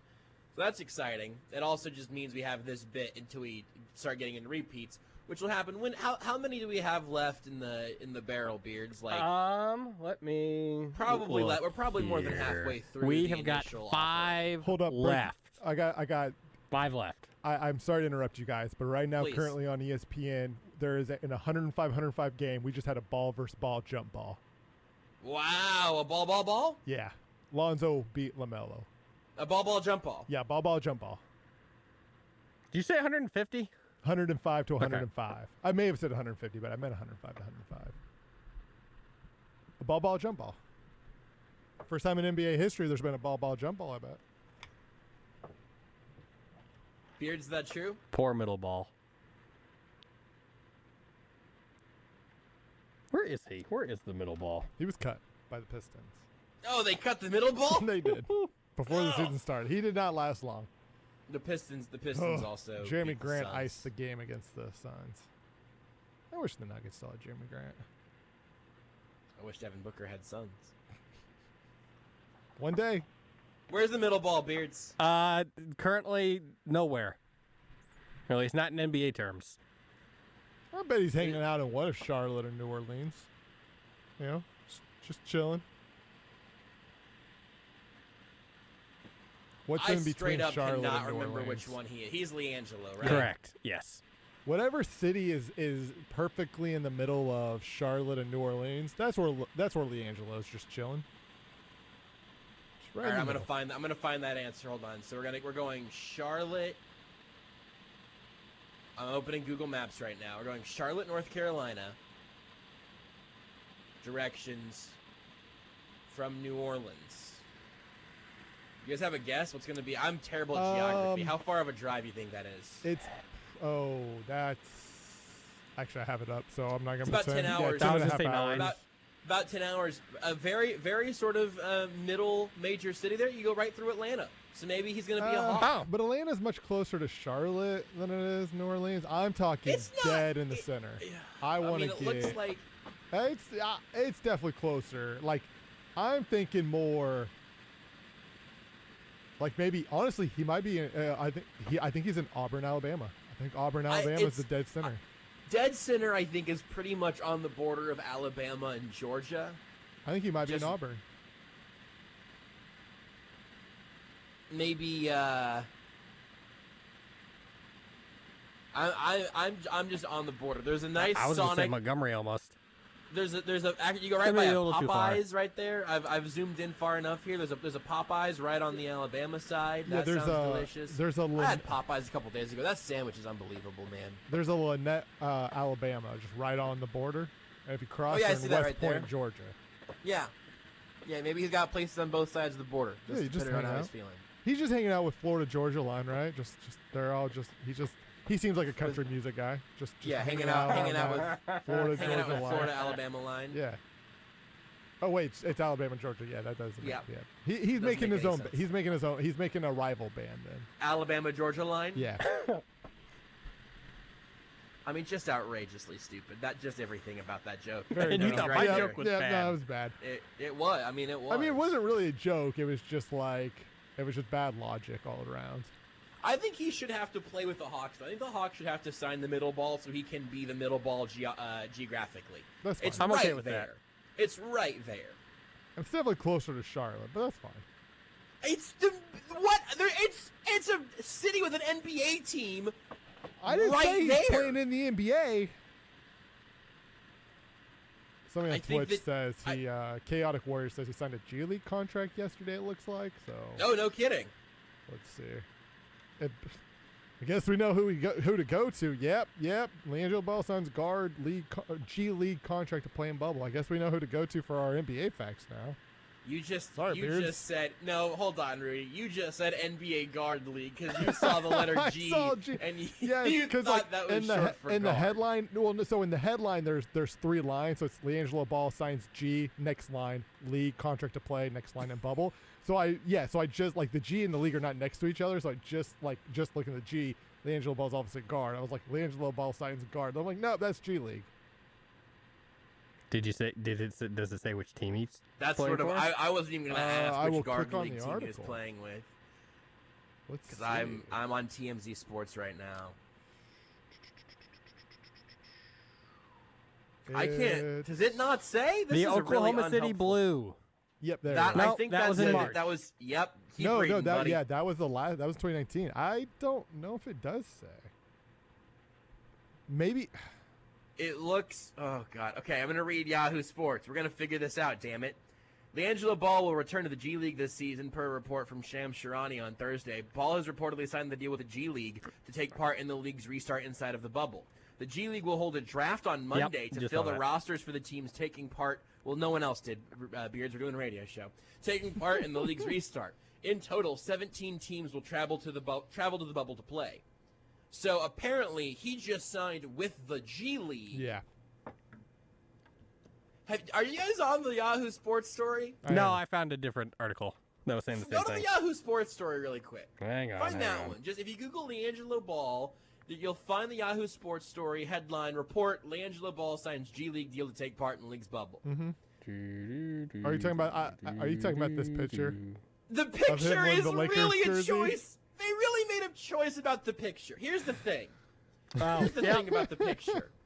The picture He is wearing a Lakers practice jersey. He's got his thumbs kind of hooked in the armpits, which is a reasonable thing to do. You know, you're playing basketball, you're just getting your arms up and trying to get some airflow. I'm seeing if I can very quickly put up on video. I will tweet it out as well, probably. The picture, though, is really just him hooking his jersey out just so you can see one of his nipples as clear as day. It looks like he is just trying to sneak a little nip to the camera. It's a very... I just can't imagine that Yahoo Sports didn't have a non-nipple-centric photo. But here's the thing, Josh. A non-nipple photo doesn't sell. That doesn't get the clicks. This gets the clicks. It's all about the clicks. It's the reason why you took a picture of Anthony Sherman's butt. It's about the clicks. It's just, once you see it, it's really the only thing that sort of stands out from the photo. The Nipplakers? Nipplakers? You're better the at nippers. these The teams. nippers. Nah, but you can see the A, the K, the E, the R, the S. You have to have those. I mean, really, just you can only the only full letters you see is the K-E-R-S. So I think the Nipplakers. No, let's not. Let's stop. You know what? Why don't we go ahead? Hey, Beards, why don't you do that thing you did earlier with your microphone where it stopped being on? 30 seconds. Do you have another terrible joke you want to make to end out the hour, kind of where it really hit its stride? No, I don't think so. I think I'm used up for right now. Wish is the sponsor. I bet his dad wishes he was in the NBA. Jesus. 10 seconds. I mean... There we go. I thought the ball was in Beards' court to make a joke to end this hour, but I guess it was in mine. Mick Shaffer next! You're listening to Almost Entirely Sports with Joshua Brisco on Sports Radio 810 WHB. Boulevard believes in easy indulgence. That's why they decided to put Tank 7 in cans. Their distinctly American twist on a classic Belgian-style farmhouse ale takes its name from the notoriously unpredictable fermenter where the signature beer's perfect combination of ingredients first came to life. You could call it fate. Their brewers call it Tank 7. Grab a 4-pack and treat yourself to a Tank 7 today. You deserve it. Boulevard Brewing Company, Kansas City, Missouri. Menards bag sale is back and bigger than ever because this year you get 15% off everything you can fit in the bag for 2 weeks. That's right, now through January 16th. Need new tools? Put them in the bag and save 15%. Updating your bath faucet? Put it in the bag and save 15%. Painting? Save 15%. Whatever you need. If it fits in the bag, you save 15%. In-store only through January 16th at Menards. Save big money at Menards. Are you listening to Almost Entirely Sports on Sports Radio 810? You're not going to get this energy at 9:50 anywhere else. This is very true. Your spouse is not interested right now. No. This show, though, feeling frisky.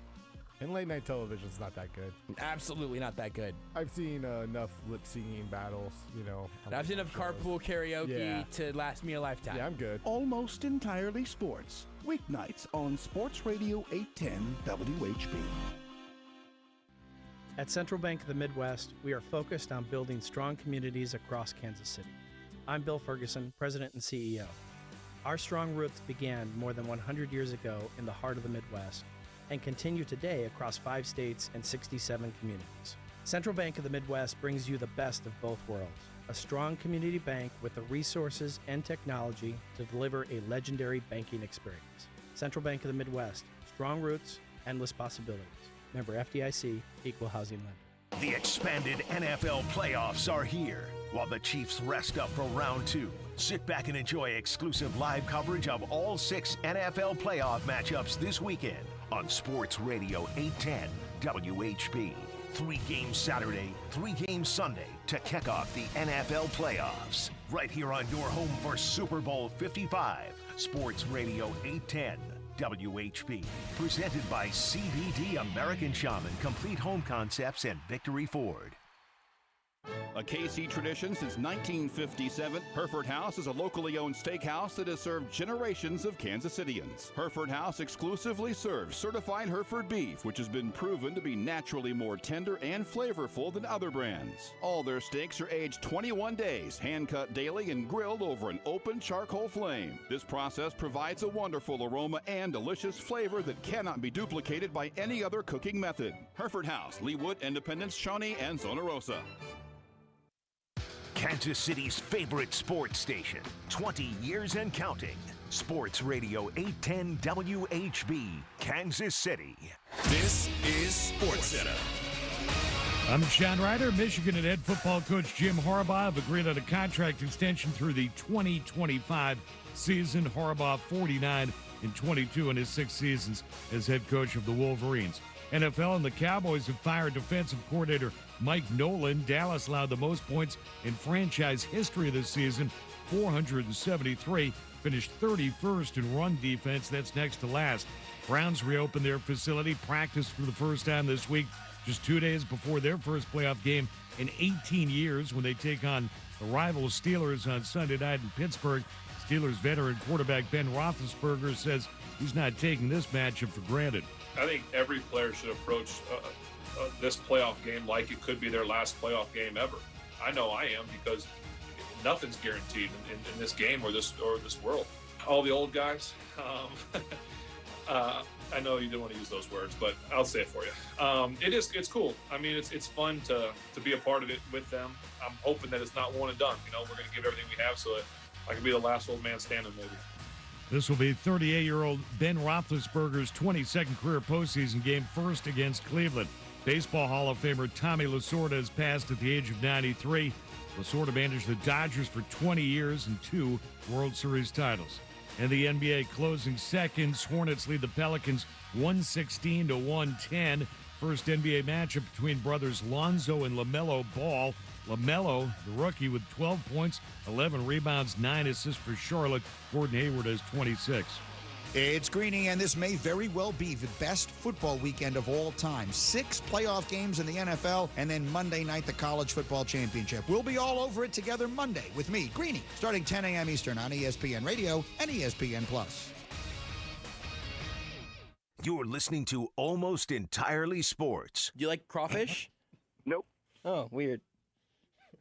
Do you think we're going to play baseball this year, Mick? Yep. With Joshua Brisco. This is the worst segment of radio. I think you're wrong. On Sports Radio 810 WHB.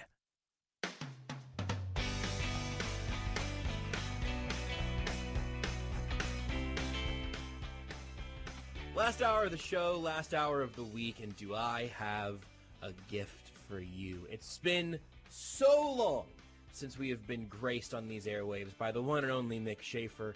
You can follow him on Twitter, @Mick Shaffer, where maybe the most important thing that has happened in the last, 8 months or whatever, Mick, that we have not talked on these airwaves. You got the check mark.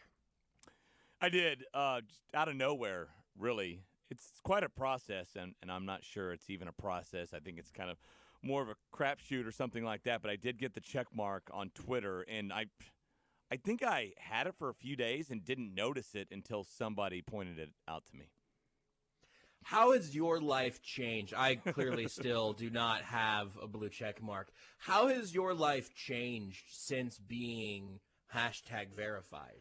Well, you get a stimulus now every week if you have a blue check mark. Yeah. You are cleared of the COVID. You can't get it. Oh, wow. I hadn't thought about the sort of like just health perks. Yeah, it's kind of like a social media vaccine. Yeah. It just injects it into you. So that's great. And then I have a full-time nanny for the kids. Now, I don't have to deal with my kids. Yeah. And I imagine I have a manny for my wife, a man that will step in for me for my wife. So it's just kind of me. So I had sort of just been under the impression that last one was already set up, kind of just built into your marriage. It was. I just didn't know about it before. It wasn't now official. It's a perk. Yes. Yeah. Now it's like a fun little, perk of the elite class where you're basically Will Smith. Right. Yes, that's it. Last night, a significant portion of our show ended up being revolving around sort of nostalgic foodstuffs. We were talking about the Lunchables, the Kool-Aid Jammers, or whatever those ended up actually being. Do you remember what those were actually called? Hardcore stuff. Then I can see this show has really changed since I've been on. Yeah. We really buckled down. When's the last time you ate a Lunchable? Not long ago. So they are packed with protein, Josh, and I will go on again, off again, like diets. Sometimes they'll last for a month, other times a week. Sometimes it's kind of like an afternoon. My diet will last, and so during those, I'll look to get those protein packs, and a lot of times the Lunchables are there. I don't have them as much anymore. Our kids are older. I did hear a great take the other day. Is that like charcuterie boards are basically just glorified Lunchables? 100%. Might have been your take. What I would like. We got to that point eventually last night. I probably wasn't the first person to connect those dots. My take though is that if I went to someone's house, and just that alone would be exciting at this point, but if I went to someone's house and they had a charcuterie board, but it was straight up absolutely just Lunchables that had been unpacked and then laid out on a cutting board or whatever, I would be so stoked. I would know that I was at the right person's house. Absolutely. You realize that I guess 3 days a week I'm in studio around lunchtime with a professional radio host who eats his what are they called? The peanut butter and jelly little wraps, little kind of the pockets. Uncrustables? Uncrustables. He eats those for lunch. Jason Anderson does almost every day. Today I was in. We didn't because Corey had lost a bet, so he paid us all Joe's, which was awesome. But most of the time, it's him eating his Uncrustables like a 9-year-old. Yeah, Jason eats like a child because whenever it's not Uncrustables, it's a big Ziploc bag of like homemade trail mix. And I just like I don't want to cast aspersions on trail mix. It's a nice thing to have a little packet of in a drawer somewhere for emergency hungers. But like Jason seems like he kind of plans his day around just having like a Camelback full of trail mix. Yeah, I have to imagine that. Like me, most of the time, getting Five Guys for lunch or KFC is not good, right? But at the same time, an Uncrustable every day, even though small in size, that processed PB&J can't be a healthy diet either. I'd like to. I've got a lot of things I want to catch up with you on, but you specifically mentioned Five Guys, and I need to drill in on something here. I genuinely, this is not a bit. I will not get Five Guys before I have to do radio because I will just be heavier in my bones. It's delicious. It's wonderful. I love it very much.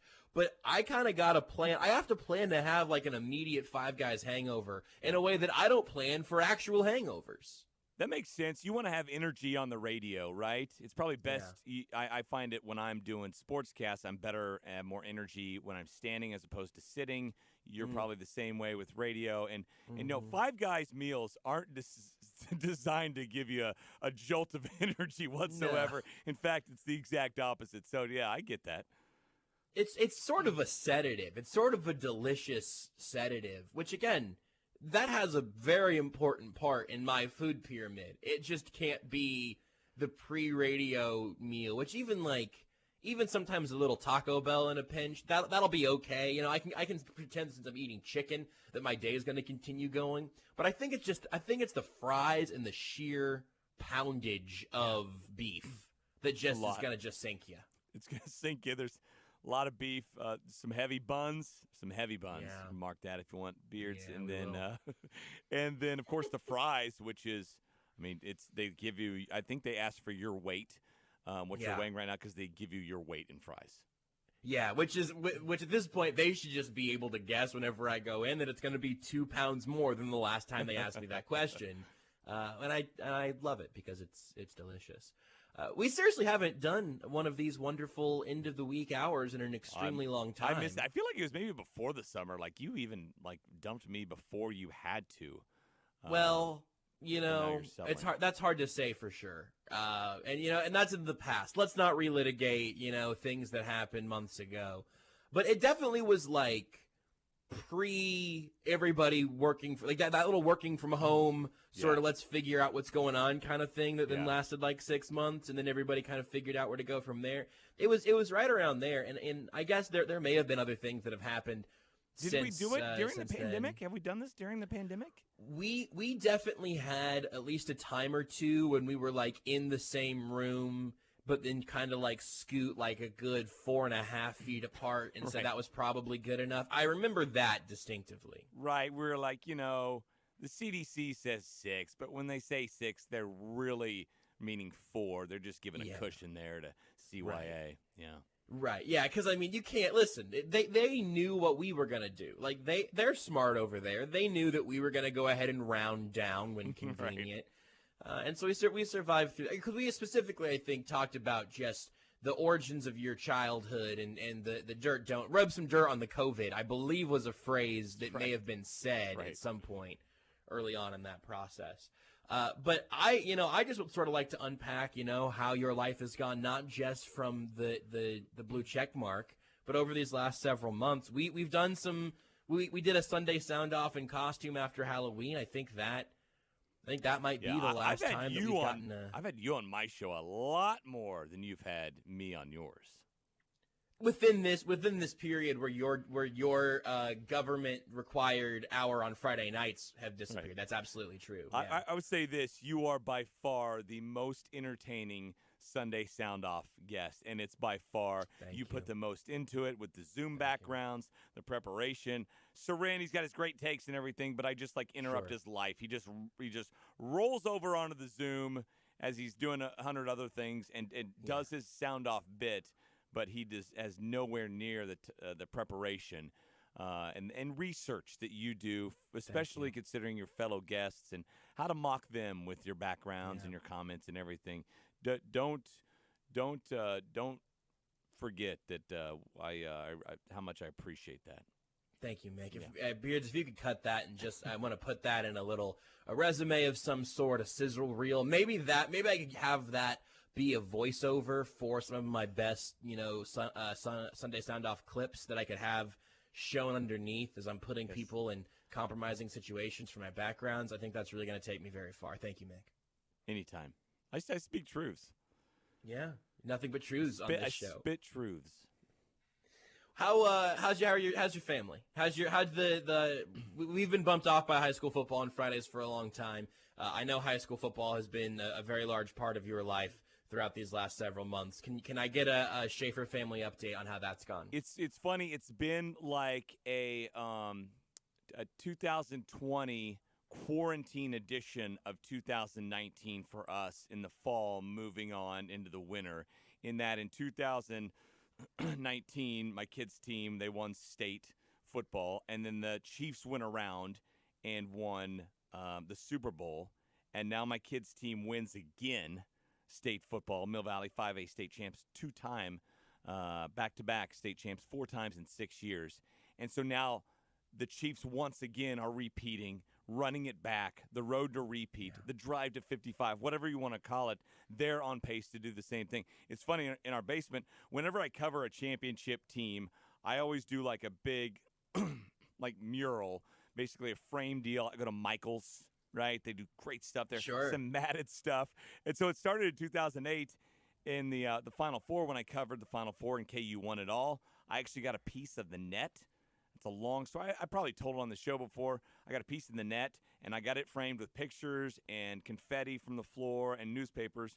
Well, I had to wait 7 more years before I did another one. That was 2015 in the Royals. So did one of those. And these aren't inexpensive things. I go all out. Right. Well, they're big undertakings too. Like I feel like I see you with just like paste on your face and glue sticks. No, it's Michael's that does it. Try to keep up. I like you buying the things at Michael's, and that's how I've been envisioning me saving up like the $300 basically, then going into Michael's, telling them what I want. And so then last year I do one for my son's team. I do another one for the Super Bowl. I've done another one for my son's team. So I am blowing my entire paycheck, it seems like, every fall on these big murals. So I'm hoping to have to unload another few $100 to do one for the Chiefs again this year. Because last year I got the dirt from the field. I got the confetti. Like I put some real. We shadow boxed it up, some real stuff in there. So that sounds good. That's nice. I got a little bit of the confetti from the Nate Taylor was my hookup for the Super Bowl confetti, but I had grabbed some from the AFC Championship game and from the parade and put one little piece of confetti in these little different vials, which is not only, still it's my own way of sort of having a little bit of unique history there, but also it kept me from spending a TV man's salary, which I simply don't have, to just go blow it at Michael's. It's true. And when I took it into Michael's, I showed her the confetti, and they were like, "Oh, we've had lots of people coming in with the confetti to get it framed." And then I slowly pull out the bag of dirt. I'm like, "Yes, hey, Michael's lady, Karen, hey, anybody brought this in before? Oh, what is that? Anybody That's have dirt from the field?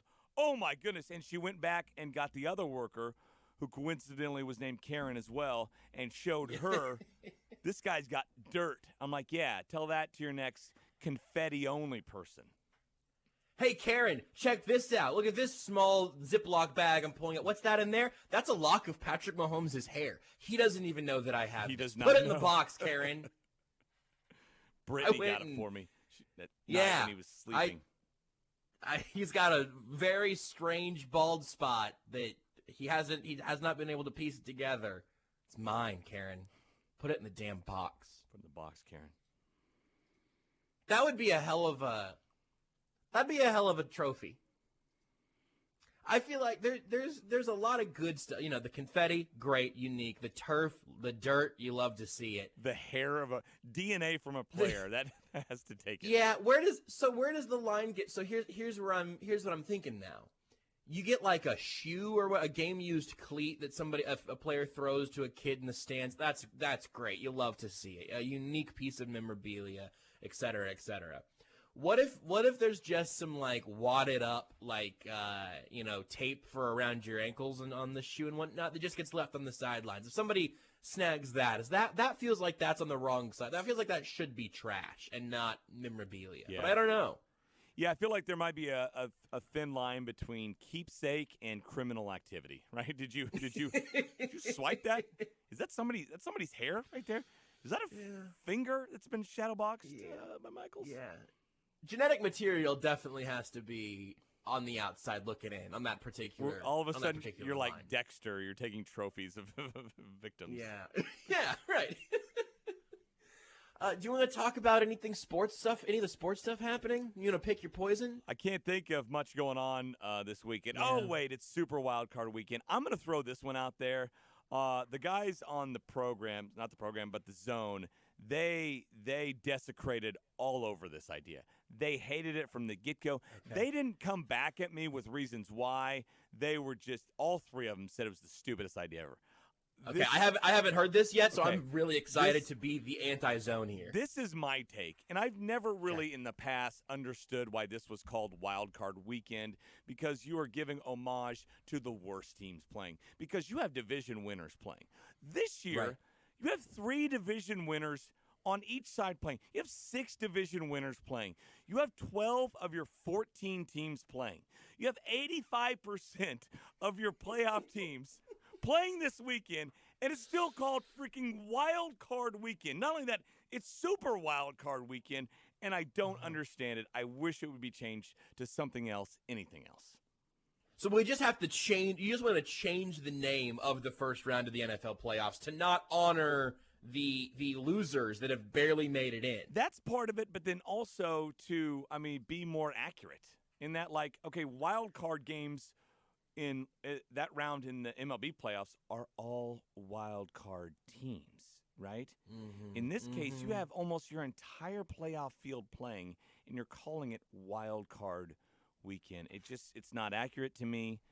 It sends the wrong message to kids out there. It really does. Think about the kids. Yes. It's all about the kids. All right, I'm totally here for helping you get this across the finish line. We're gonna have to make sure we get it. I think here's where I think we're at. I think what you have pointed out here is that you can't just change the first round. We're gonna have to rip it all up. We've got the Super Bowl. It's gonna have a ripple effect. You're right.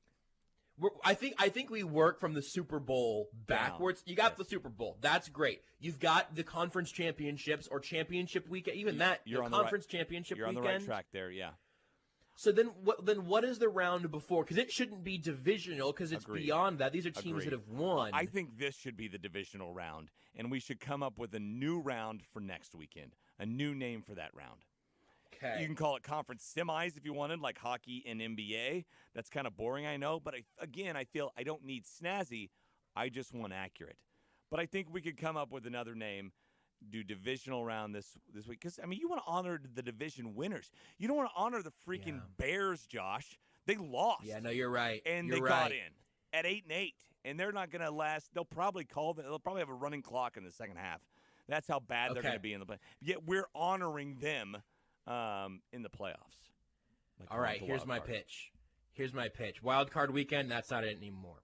This is the qualifying round. If you are one of these wild card teams, or even if you are the Washington football team, you aren't even 500, but you're in the playoffs. Yeah. Well, really, you are still in the qualifying round for the real playoffs, which start next weekend, and then you've got Either you can, that could still be the divisional round. Maybe we can just rip up the wild card and put down the qualifying round, or then the next round is the round of contenders, and then it's the round of champions, and then it's the championship final. I feel like we're also taking Super Bowl out. I feel like the first round is almost like the play-in games that aren't called That's play-in right. games in the NCAA tournament. The first four. I feel like What if we just call them what if we call them the Sweet Six? Sweet Six. I'm down with that. The first six. The New Year's Six. There it is. New Year's Six. The New Year's Six is not okay. Well, so the issue with both Sweet Six and I'd like to have some alliteration. I think that's it. I think we've landed on it. I think it's about, because now we're also highlighting that there are 6 games on this first weekend, which is extremely exciting. Yeah. But we need to highlight that, and then you can have whatever listen, I'm not opposed to just to going sort of numerically down the road now, but you do it by number of games, not by number of teams, which differentiates you from basketball and whatnot.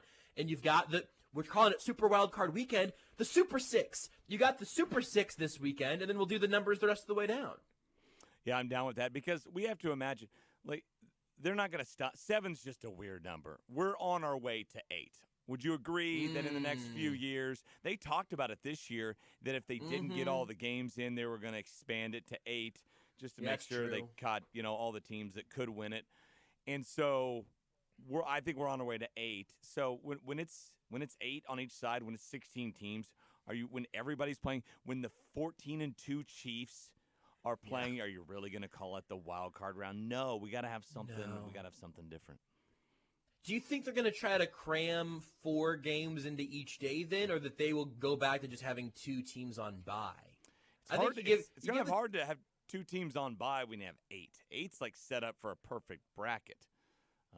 But I don't know. But you could just keep the 6 games, though. You could just add one more team, and they tag in, and the Bills and Saints get to tag back out. They get that week off. But again. let's see. Here's the problem. You're going to end up with 5 teams after that. You'd have 5 teams left after that in the AFC side. Yeah, and that's just weird. That's upsetting. That's how you're going to do that with a bracket. Do you get a double bye if you're the number 1 seed? I would think that would be a little too unfair to the rest of the teams. But yeah, I don't know. I don't know either. Yeah, you're right. I hadn't considered it. So now we're just going no bye. Full 8 weeks. No one's playing in what's going to become week 18 or 19 or whatever, because they're adding a 17th regular season game. Those games are never going to have players actually playing in them, which is reasonable enough, I suppose. But then, we would have to change it based on how many games actually get played. We'll just call it the Elite 8. Let's just give them that. Let's just see if we can just wrangle that copyright away from the NCAA. I feel like you're far more accepting of this idea than those jerks on the Zone. And this is my safe space. Yeah, this is my safe space. Listen, there are no bad ideas here, because even the bad ideas on Almost Entirely Sports, somewhere at their core, they either become or already were good ideas the entire time. We gotta let it. You gotta water it a little bit, a little sunlight, let it bloom. That's what we do here. That's what we're about. Blooming, I guess. Kind of lost the plot towards the end there. But I'm down. I can't wait to tell those AHs how much you're down with the idea. And I'm going to throw Beards in there too, because he hasn't looked at me like with a weird eye or anything like that, or shook his head so far. Nothing. Yeah, and he's not unwilling to do that if he's not fully on board. So I think that's actually a pretty good measuring stick.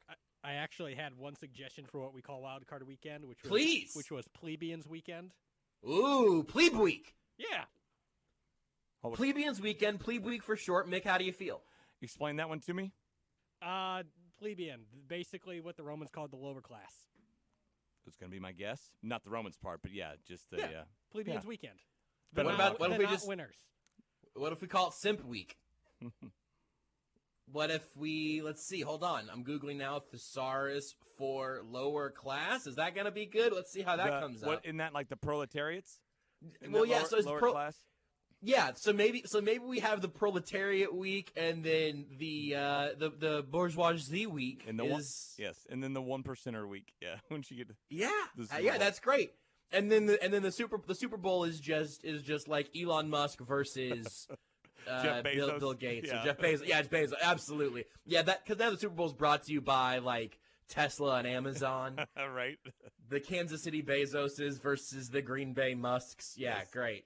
That's in our not too distant future, I'm afraid. Probably right. What about Low Life Week, which is also on thesaurus.com? Scraper Towner Week. It's a Towner. Look at those Towner teams. This isn't bad. I don't hate that. What about the junior playoffs? like a kids meal. What if we just have the happy meal playoffs? There you go. One of these games is on Nickelodeon this year. That is I true. mean, we're really picking that lane. Answer me this, and you may not know it. What is the difference, if any, between the broadcast that's going to be on CBS and Nickelodeon, and I believe Prime? Is that it? Will they have? I think so. They'll have the same announcers, right? And will they have the same graphics package and all that stuff? Will it be the same thing, just different commercials? So no, I think that what you have just said is the exact thing that they are doing, at least somewhat differently. I'm pulling this up now because I want to get you the specifically correct information here, but I'm pretty sure that they have a different. Beards, can you look up and see who's doing the broadcast for this game?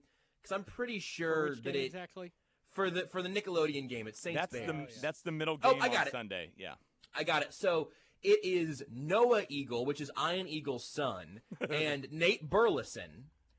Also with Nickelodeon star Gabrielle Navia Green, who is 15. I don't know who she is. This is for real. Absolutely. Ian Eagle's son is doing it.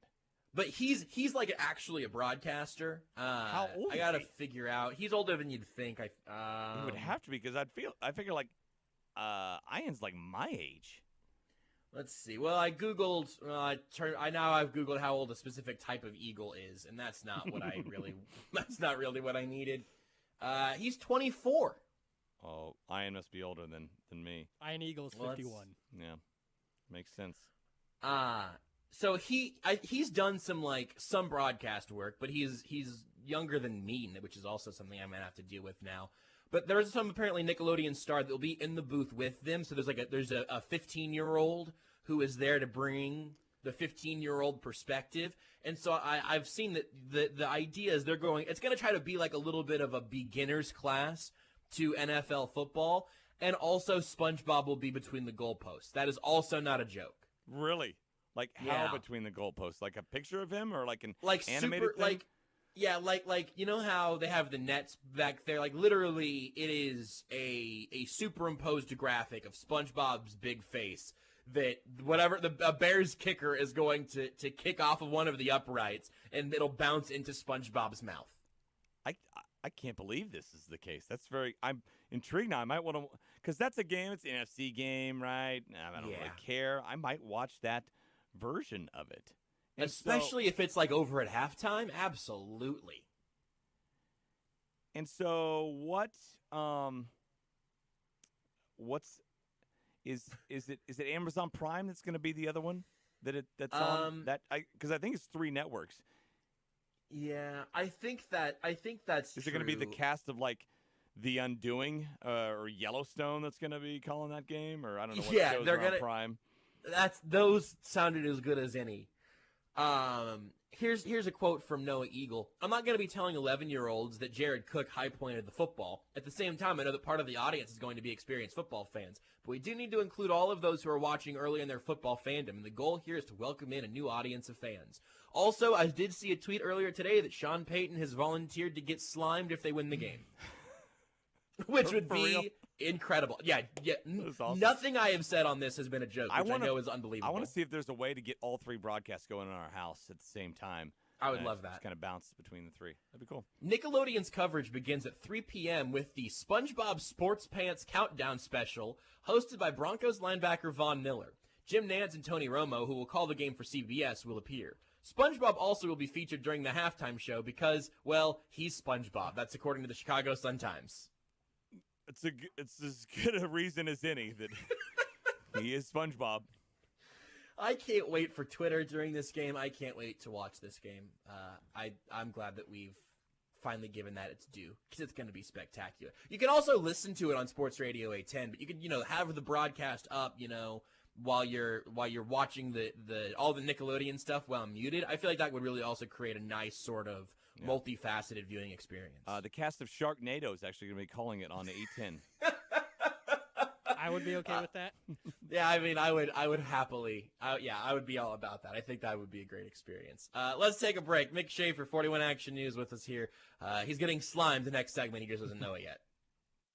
Did you know you can listen to Almost Entirely Sports anywhere, anytime? Well, you can. Just search for Almost Entirely Sports wherever you get your podcasts. Championship Barbecue is now available at your fingertips with the new Joe's Kansas City Barbecue online ordering app. Place your order for the legendary Z-Man or Rocket Pig sandwiches, slabs of ribs, or a burn-end dinner right now. It's just a few clicks from your smartphone, and your order will be hot and ready for curbside pickup. The new Joe's Kansas City Barbecue app is perfect for a weeknight dinner with the family or feeding your entire office. So don't wait. Download the brand new Joe's Kansas City Barbecue app today. Small business owners don't have the patience for nonsense, especially when it comes to their internet provider. They want the best services for the best price. Simply put, that's Spectrum Business. They give you great value, zero nonsense. Just call 833-919-2121. You'll get fast, reliable internet and phone with no contracts and no hidden fees, all for a price that could cut your bill in half. Spectrum Business. Call today, 833-919-2121. As stressful as moving can be, the best thing is eliminating as much of it as you can. That's where Let's Get Moving came in for us. Hey everyone, Jason Anderson here, and when we knew we were officially making the move, the only choice was the highest rated local moving company in Kansas City. Local guys that started the company to make the moving experience more personally designed for you. Let's Get Moving is a full service company. Local moves, long distance moves, residential and commercial. When you want to make the move smooth and stress free, Let's Get Moving is the company. Check them out at letsgetmovingllc.com. It's football season in Kansas City, and that means it's ring season. So as KC hunts for another championship, there's no need to hunt for the best tasting light beer in town. You can run it back this season with the great taste of Miller Lite and enjoy greatness on the football field and in your beer. The official great taste of football in Kansas City, Miller Lite. Please enjoy Miller Lite responsibly. Miller Brewing Company, Milwaukee, Wisconsin. Hi, I'm Fred Ramsey. And I'm Mark Tobin. Hey, folks, if you're not busy Saturday mornings from 6 to 7 a.m., well, I hope you'll join us for the Midwest Outdoors, brought to you by Reed Chevrolet St. Joe.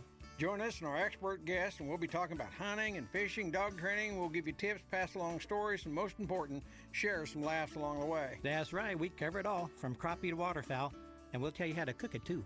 The Midwest Outdoors, brought to you by Reed Chevrolet, Saturday morning, 6 a.m. to 7 a.m., right here on Sports Radio 810 WHB. 5 national championships. Holy smokes, what a dog. 62 conference titles. Another steal. This guy's a wizard. 15 Final Four appearances. From way downtown. Bang. There's only one team that can boast those numbers. You can rock. Chalk it up. Be a part of the Jayhawk journey all season long right here on your home for Kansas Jayhawk basketball. Saturday, Kansas faces Oklahoma. Tip-off at 3:30 on ESPN Kansas City.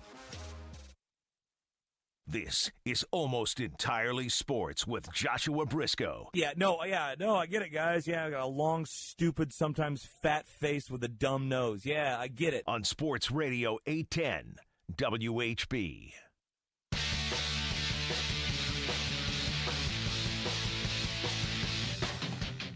Another segment with Mick Shaffer, 41 Action News here on Almost Entirely Sports.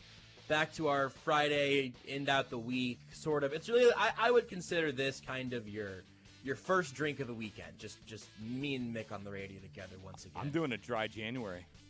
Are you really? I mean, that's the plan right now. It's January 8th. It's January 8th, And yeah. Good thing, correct me if I'm wrong, there's only 12 days in this month, right? Yeah, it's like a double February or a half February. Right. Did that start? Well, listen, I'm about to ask a question that starts with "Are you too old for?" And I really don't mean it as insulting as it's going at the beginning of the question will sound. Are you old enough to just no longer give a single solitary bleep about being up at midnight of a new year? Has that time come and gone? Oh no, I was talking about this with somebody the other day that they were thinking I was going to be on board with him. Oh, I don't even stay up till midnight, amateur night. All that, and I'm like, no, I typically see the first 4 hours of the new year.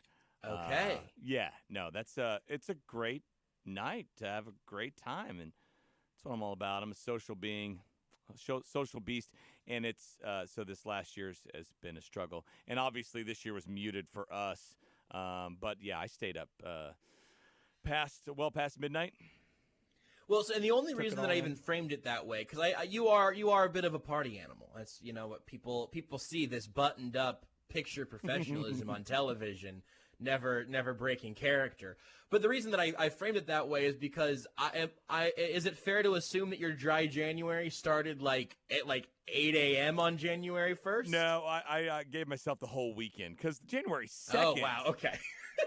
January 2nd was a Saturday too. I'm not going to forfeit that. So really, the dry January started the 3rd, Sunday the 3rd. Well, the third was, the third was a Sunday. The fourth was a tough Monday. Well, technically, I guess at like 12:01 on the 3rd, there might have been some imbibing. So really, the 4th. So I'm 4 days in. And it's a Friday, so I'm sure I'll have the pull to have a pull here soon. So we'll see how that goes. Well, this time next week, I might be talking about my wet January. That's even more upsetting, I think, is a phrase. Why did you decide that the dry Janu week was going to be a thing you wanted to do? I'm fat AF. Yeah. That's why. But if you're drunk, you can't worry about that. What's that? Well, I'm not drunk on air, as far as you know, and I have to watch myself on TV every day, and it's horrible. Yeah, that's fair. Yeah, I can hear the channels clicking over. Do channels still click over? They don't, do they? Whatever happens, I'm aware of it. So yeah, no, I got to drop some lbs. Let's do this. New year, new me, new lifestyle, like Corey Anderson.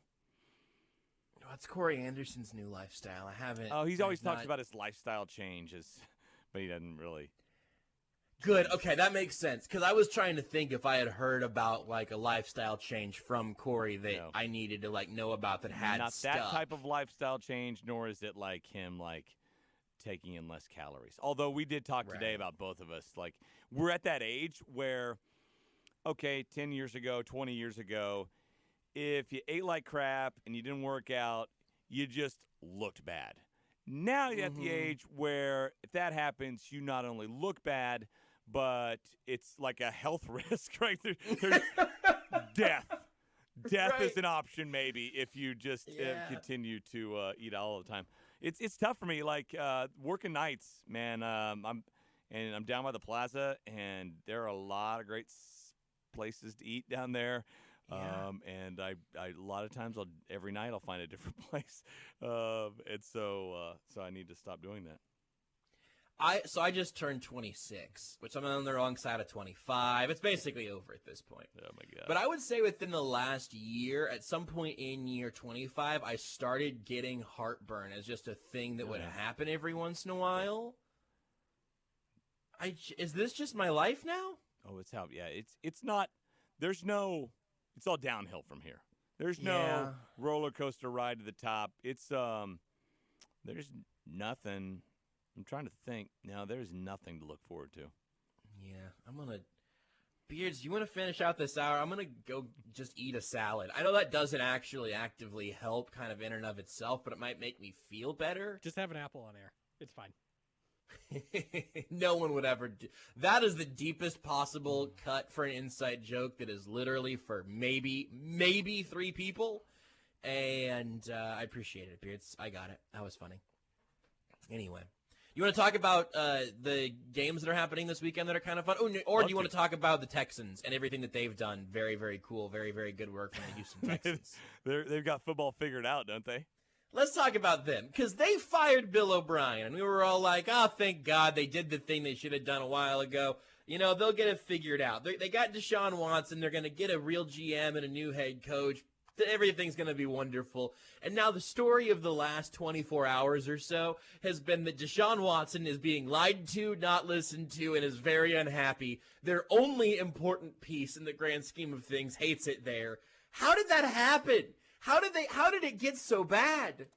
Well, and also what's come out is the Texans have said, hey, we were trying to call Deshaun Watson multiple times well before we hired our new GM and weren't able to get a hold of him. Regardless of what's true, whether it's bits and pieces of both or one side's correct and one side's completely false or if they're somewhere in the middle, regardless of what's true, it's all out there, right? This bickering is going on outside of the house, and they somehow let it escape, which is almost always a bad thing for an organization. So, yeah, you would think you know, Bill O'Brien, the GM, head coach, is gone. It's a clean slate.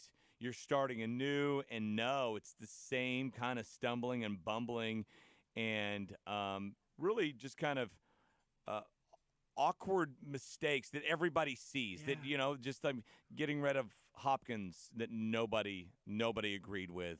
And now this, and you're the only team that didn't reach out to Eric Bieniemy, and your star quarterback wanted you to at least call him, at least set up a Zoom interview. How hard is that?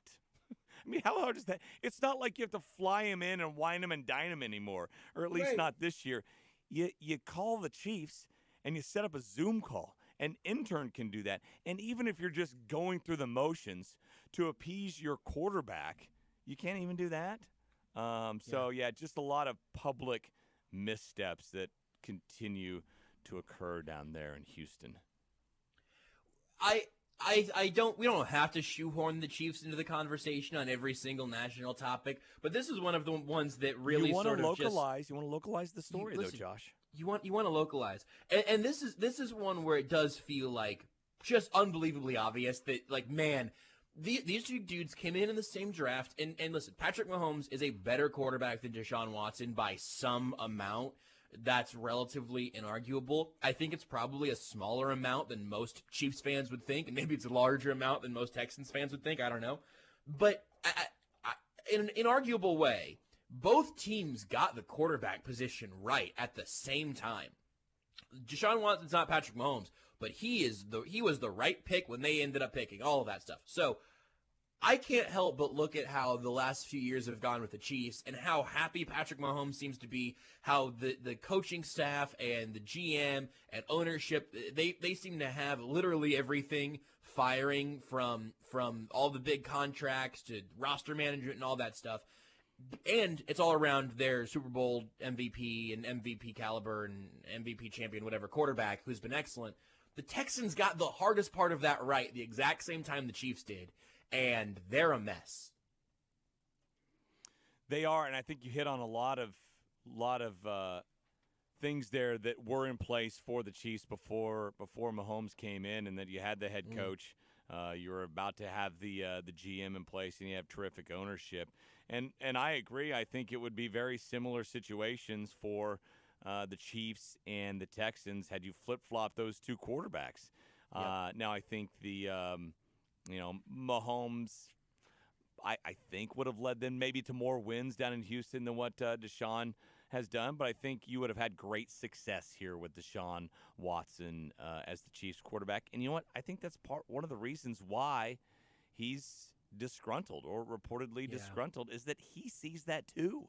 He realizes, okay, this is what can happen if you have a first-class head coach and a first-class organization. I very easily could have been Patrick Mahomes. Now let's get it right here. Now, I'm not in favor of him not returning phone calls or what if they're reaching out to him. I mean, there's some level of decorum you have to meet, and I don't know how much of a fit per se or whatever he's throwing right now, how much is true, how much isn't. But I would hope you would have some sort of, like I said, decorum and professional attitude about it to where you don't play this out in the media. But, like we said, it's the Texans, and all this stuff ends up being public. And I'm sure, even with all the winning here in Kansas City, I'm sure there have been plenty of disagreements from one level to another, whether it's head coach and quarterback, GM and head coach, owner, GM, wherever. But all that stuff's been kept in-house, and it seems like pure harmony with the Chiefs, and that's a big deal that the Texans haven't figured out. Yeah, and obviously I think that most of us would argue that Eric Bieniemy could help a team find that. Again, it sounds like it legit won't be the Texans. But among those other interviews he's taken so far and everything, do any of those seem like poison, or do any of them stand out as this is, if he gets this offer, he should take that one without even hearing from anybody else? Yeah, I've kind of ranked him in my head. Jets seem like poison. Lions seem like poison. Those are teams that don't win, and teams that don't have great ownership. I would put the Jets below the Lions in that regard, and at least the Lions, I guess, have the quarterback. But I would stay clear of those if he has 5 job offers. I would say, to me, the Chargers looks like the best deal. Outside looking in for me. You played for the organization. You're from California. You've got a quarterback in place. You have a young, good defense in place. This is a team. You look at the other 5 teams, they won, 1, 2, 3, or 4 games last season. The Chargers went 7-9. They are the closest, I think, to winning. They have a lot of things already in place. He played for them. He played in a Super Bowl for the Chargers. To me, that's the best fit. I realize he's got to go up against Patrick Mahomes twice a year now, but really he has to go up against the Chiefs defense twice a year. And look, there are other ways to skin the cat. You can get to the playoffs without winning the AFC West. The Chargers proved that 2 years ago. And you can have success and even in facing the Chiefs twice a year. So I think that's the best fit. After that, had the Texans called, I would have said that's number 2.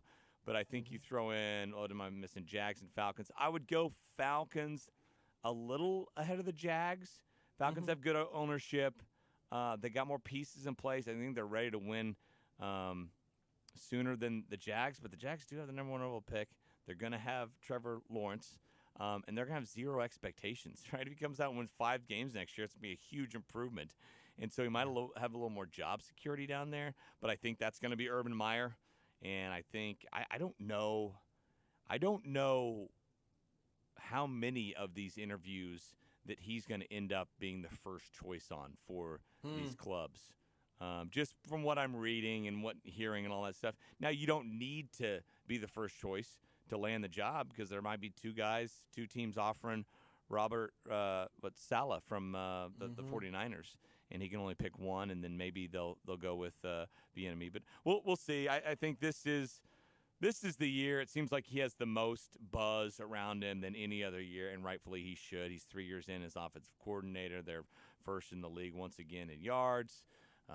Super Bowl win on his resume. And look, even if he's there and the Chiefs and Mahomes are doing that on his watch, well, that's how lots of guys get head coaching jobs all the time. Is success on your watch, whether you had a huge amount to do with it or not. And I actually believe he's had a lot to do with it. That's what Matt Nagy and Doug Peterson both got hired off of, and they did it without Patrick Mahomes and without a Super Bowl. I mean, they had a weaker resume than Bieniemy does. And if you're going to ask those questions, you could ask him about Saleh also. But yeah, I hope I feel pretty good about the Chargers or Atlanta. And I probably feel a little better than you do about the Lions, I guess, but the Jets like would Salah's be gonna bottom go of to my the list. you as far as like a as far For as being going Bieniemy's there? perspective. Yeah, and so if Salah ends up in Detroit, which would make a lot of sense, Urban Meyer perhaps ends up going to Jacksonville. You start, shutting those down a little bit. Joe Brady might get one somewhere.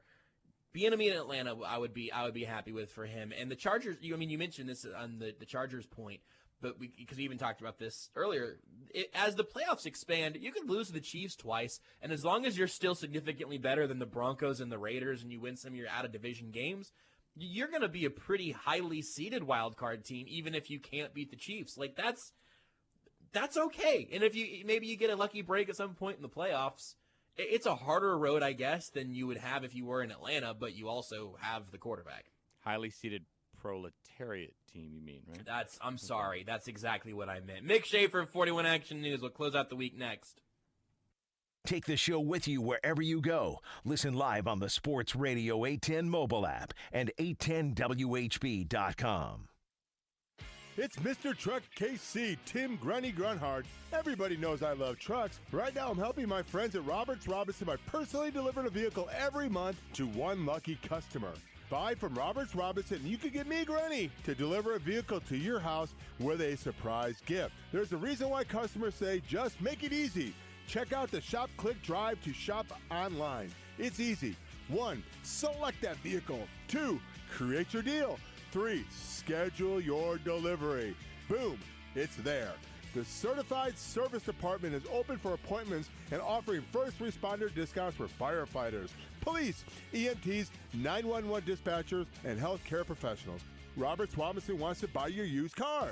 If you're looking to trade in that used car, let us give you top dollar trade-in value. So Mr. Truck says, come see why they make it easy. Call 816-630-3151 or go online at robertsrobinson.com. Chevrolet, find new roads. Since 1929, Shane Company's been part of over 1 million perfect proposals. An engagement ring is a symbol of your natural love, a love that's pure, unique, and rare. Choose a center stone that will reflect that. At Shane Company, all of our diamonds, rubies, and sapphires are natural, rare stones, sourced directly from suppliers worldwide who share our dedication to the highest ethical standards. Because we have the largest selection of natural stones in every price range, and each stone has its own unique characteristics, it'll be easy to find a center stone that's perfect for the two of you. Visit our store or go online to create a one-of-a-kind ring that's as genuine as your love story. Now you have a friend in the jewelry business, Shane Company and ShaneCo.com. Paid for by Bank on Yourself. Would you get on an airplane if you knew it had a 50% chance of crashing? You may be riding that plane right now. If you have your money in a 401k or IRA and you plan to take out the recommended percentage each year when you retire, your chance of running out of money is 50%. 50%. But there's a better and safer way to secure your income in retirement. Discover how in a free book called Rescue Your Retirement. This wealth building strategy has never had a losing year in more than a century. In fact, even the man who invented the 401k now prefers this method instead. Get Rescue Your Retirement free for just a small shipping charge and enjoy a safe landing and a comfortable retirement. Get this free book and make sure you don't run out of money. Hurry, this offer is extremely limited. To get your free copy, just go to growwealthsafely.com. That's growwealthsafely.com to discover how to rescue your retirement. growwealthsafely.com. This is Almost Entirely Sports with Joshua Brisco. This is, of all the hours in the week that I do radio, this is one of them. Yeah, it sure is. And so I kind of look forward to it now. I'm like, oh, man, bummer. Well, listen, you got to go out on a good one. That's right. Like, my last radio hour ever is Brisco's show. On Sports Radio 810 WHB.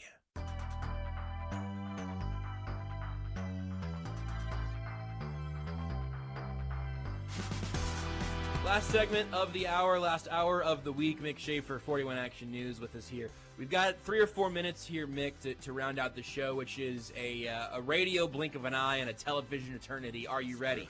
I am ready, yes. Let's look ahead to the playoff games, the Proletariat weekend that you can hear right here on Sports Radio 810 WHB this weekend. Who do you like for the AFC and the AFC games? Colts Bills first. I like the Bills. I think that could be a much closer game, though, than people may think. I think the pressure's on Josh Allen, and I think Phillip Rivers will be more comfortable in that situation now. He'll still probably be Phillip Rivers, but long story long, I will take the Bills in a close game. That's Saturday at noon. Sunday at noon, Ravens-Titans. Sunday at noon, Ravens-Titans. So at this point, the Chiefs don't know if the Bills win. The Chiefs won't know their opponent. I go back and forth on this game because I don't want to pick the Ravens, but then I look at the Titans. I'm like, well, I don't really want to pick the Titans with that defense. Mm-hmm. I'm gonna side with Derrick Henry on this one, and I'm gonna side with Ryan Tannehill, who I believe is a much better playoff quarterback. At least what he's shown compared to Lamar Jackson. So I am going to go with the Titans again in a close game on this one. Ask me tomorrow, I'll probably have a different answer, but right now it's Titans over Ravens. And then the AFC weekend ends Sunday, the evening game, 7:15, Browns-Steelers. Are the Chiefs playing the Titans or are the Chiefs playing the Browns? Right, again, so you wouldn't know who the Chiefs are going to play until the end of this game, which is going to be on your 41 Action news station. So kind of what we're crossing fingers for is that we'll have a lot of eyes on this game because it's going to determine the Chiefs' opponent. And will you get slimed either pregame or postgame? I'm up for anything. I don't. All right. I can't say no. I'll watch. Yeah. And so this is another matchup where I don't want to pick either team. I'm like, if they were playing anybody else, I would have picked the other team. But they're not. They're playing each other. That game last week, I would have picked the Browns because I feel like the Steelers are just falling down into the playoffs, limping with both legs. But then last week, the Steelers weren't really even trying, and the Browns barely beat them. Mm-hmm. So I will put that one, I guess, out of mind and still go with my gut, and I'll go with a motivated Browns team. Yeah, sure, maybe they'll just be happy to be there. The Steelers have been through this before, but the Steelers seem old and crickety like Ben Roethlisberger. I'll go young. I'll go young and spry. I'll go bake in the Browns to pull off the upset, which would give the Browns a trip to Arrowhead the next week. A little Baker Mayfield, Patrick Mahomes shirt on. I said at the beginning of the week, that would I be think a that great might be storyline. It would be great. It would be great. We've seen the Ravens and Titans, and the Colts would also be fun. But I think Mahomes versus Baker would be a blast. Well, I love the storyline because you would relive what I call maybe the greatest regular season college football game I've ever seen. Texas Tech and Oklahoma, 2016, right? 2016. He was drafted in 17. What was the final of that game? I feel like it was 80-something to 60-something, but I might be overshooting it. 70-something, 50-something. Regardless, they combined for like 15 touchdown passes and like over 1,000 passing yards. It 66 was unreal. to 59. There we go, 66 to 59, and they're like pretty much all touchdown passes. I think Bake and/or Mahomes had like a big long touchdown run. It was unreal to watch. And it was kind of like maybe the coming out party for Patrick Mahomes for people on a national level. It was an amazing game. Of course, Oklahoma won it, but I think that'd be a great storyline going into this one. Baker threw for 7 touchdowns. Mahomes threw for 5 and ran for 2. I would like a game in the 60s. So in 7 the and second 7, round yeah. of playoffs. Yeah, that would be excellent. All right, that's all the time we've got. Watch the Steelers and Browns game on 41 Action News this weekend. You can hear them all this weekend on Sports Radio 810. I'll be back on the air tomorrow morning at 9 for a little Sports Saturday to take us into the weekend. And I think that's pretty much everything that's important. Thanks everyone who's been on the show this week. Mick, say goodbye to my mom. Bye, Mom.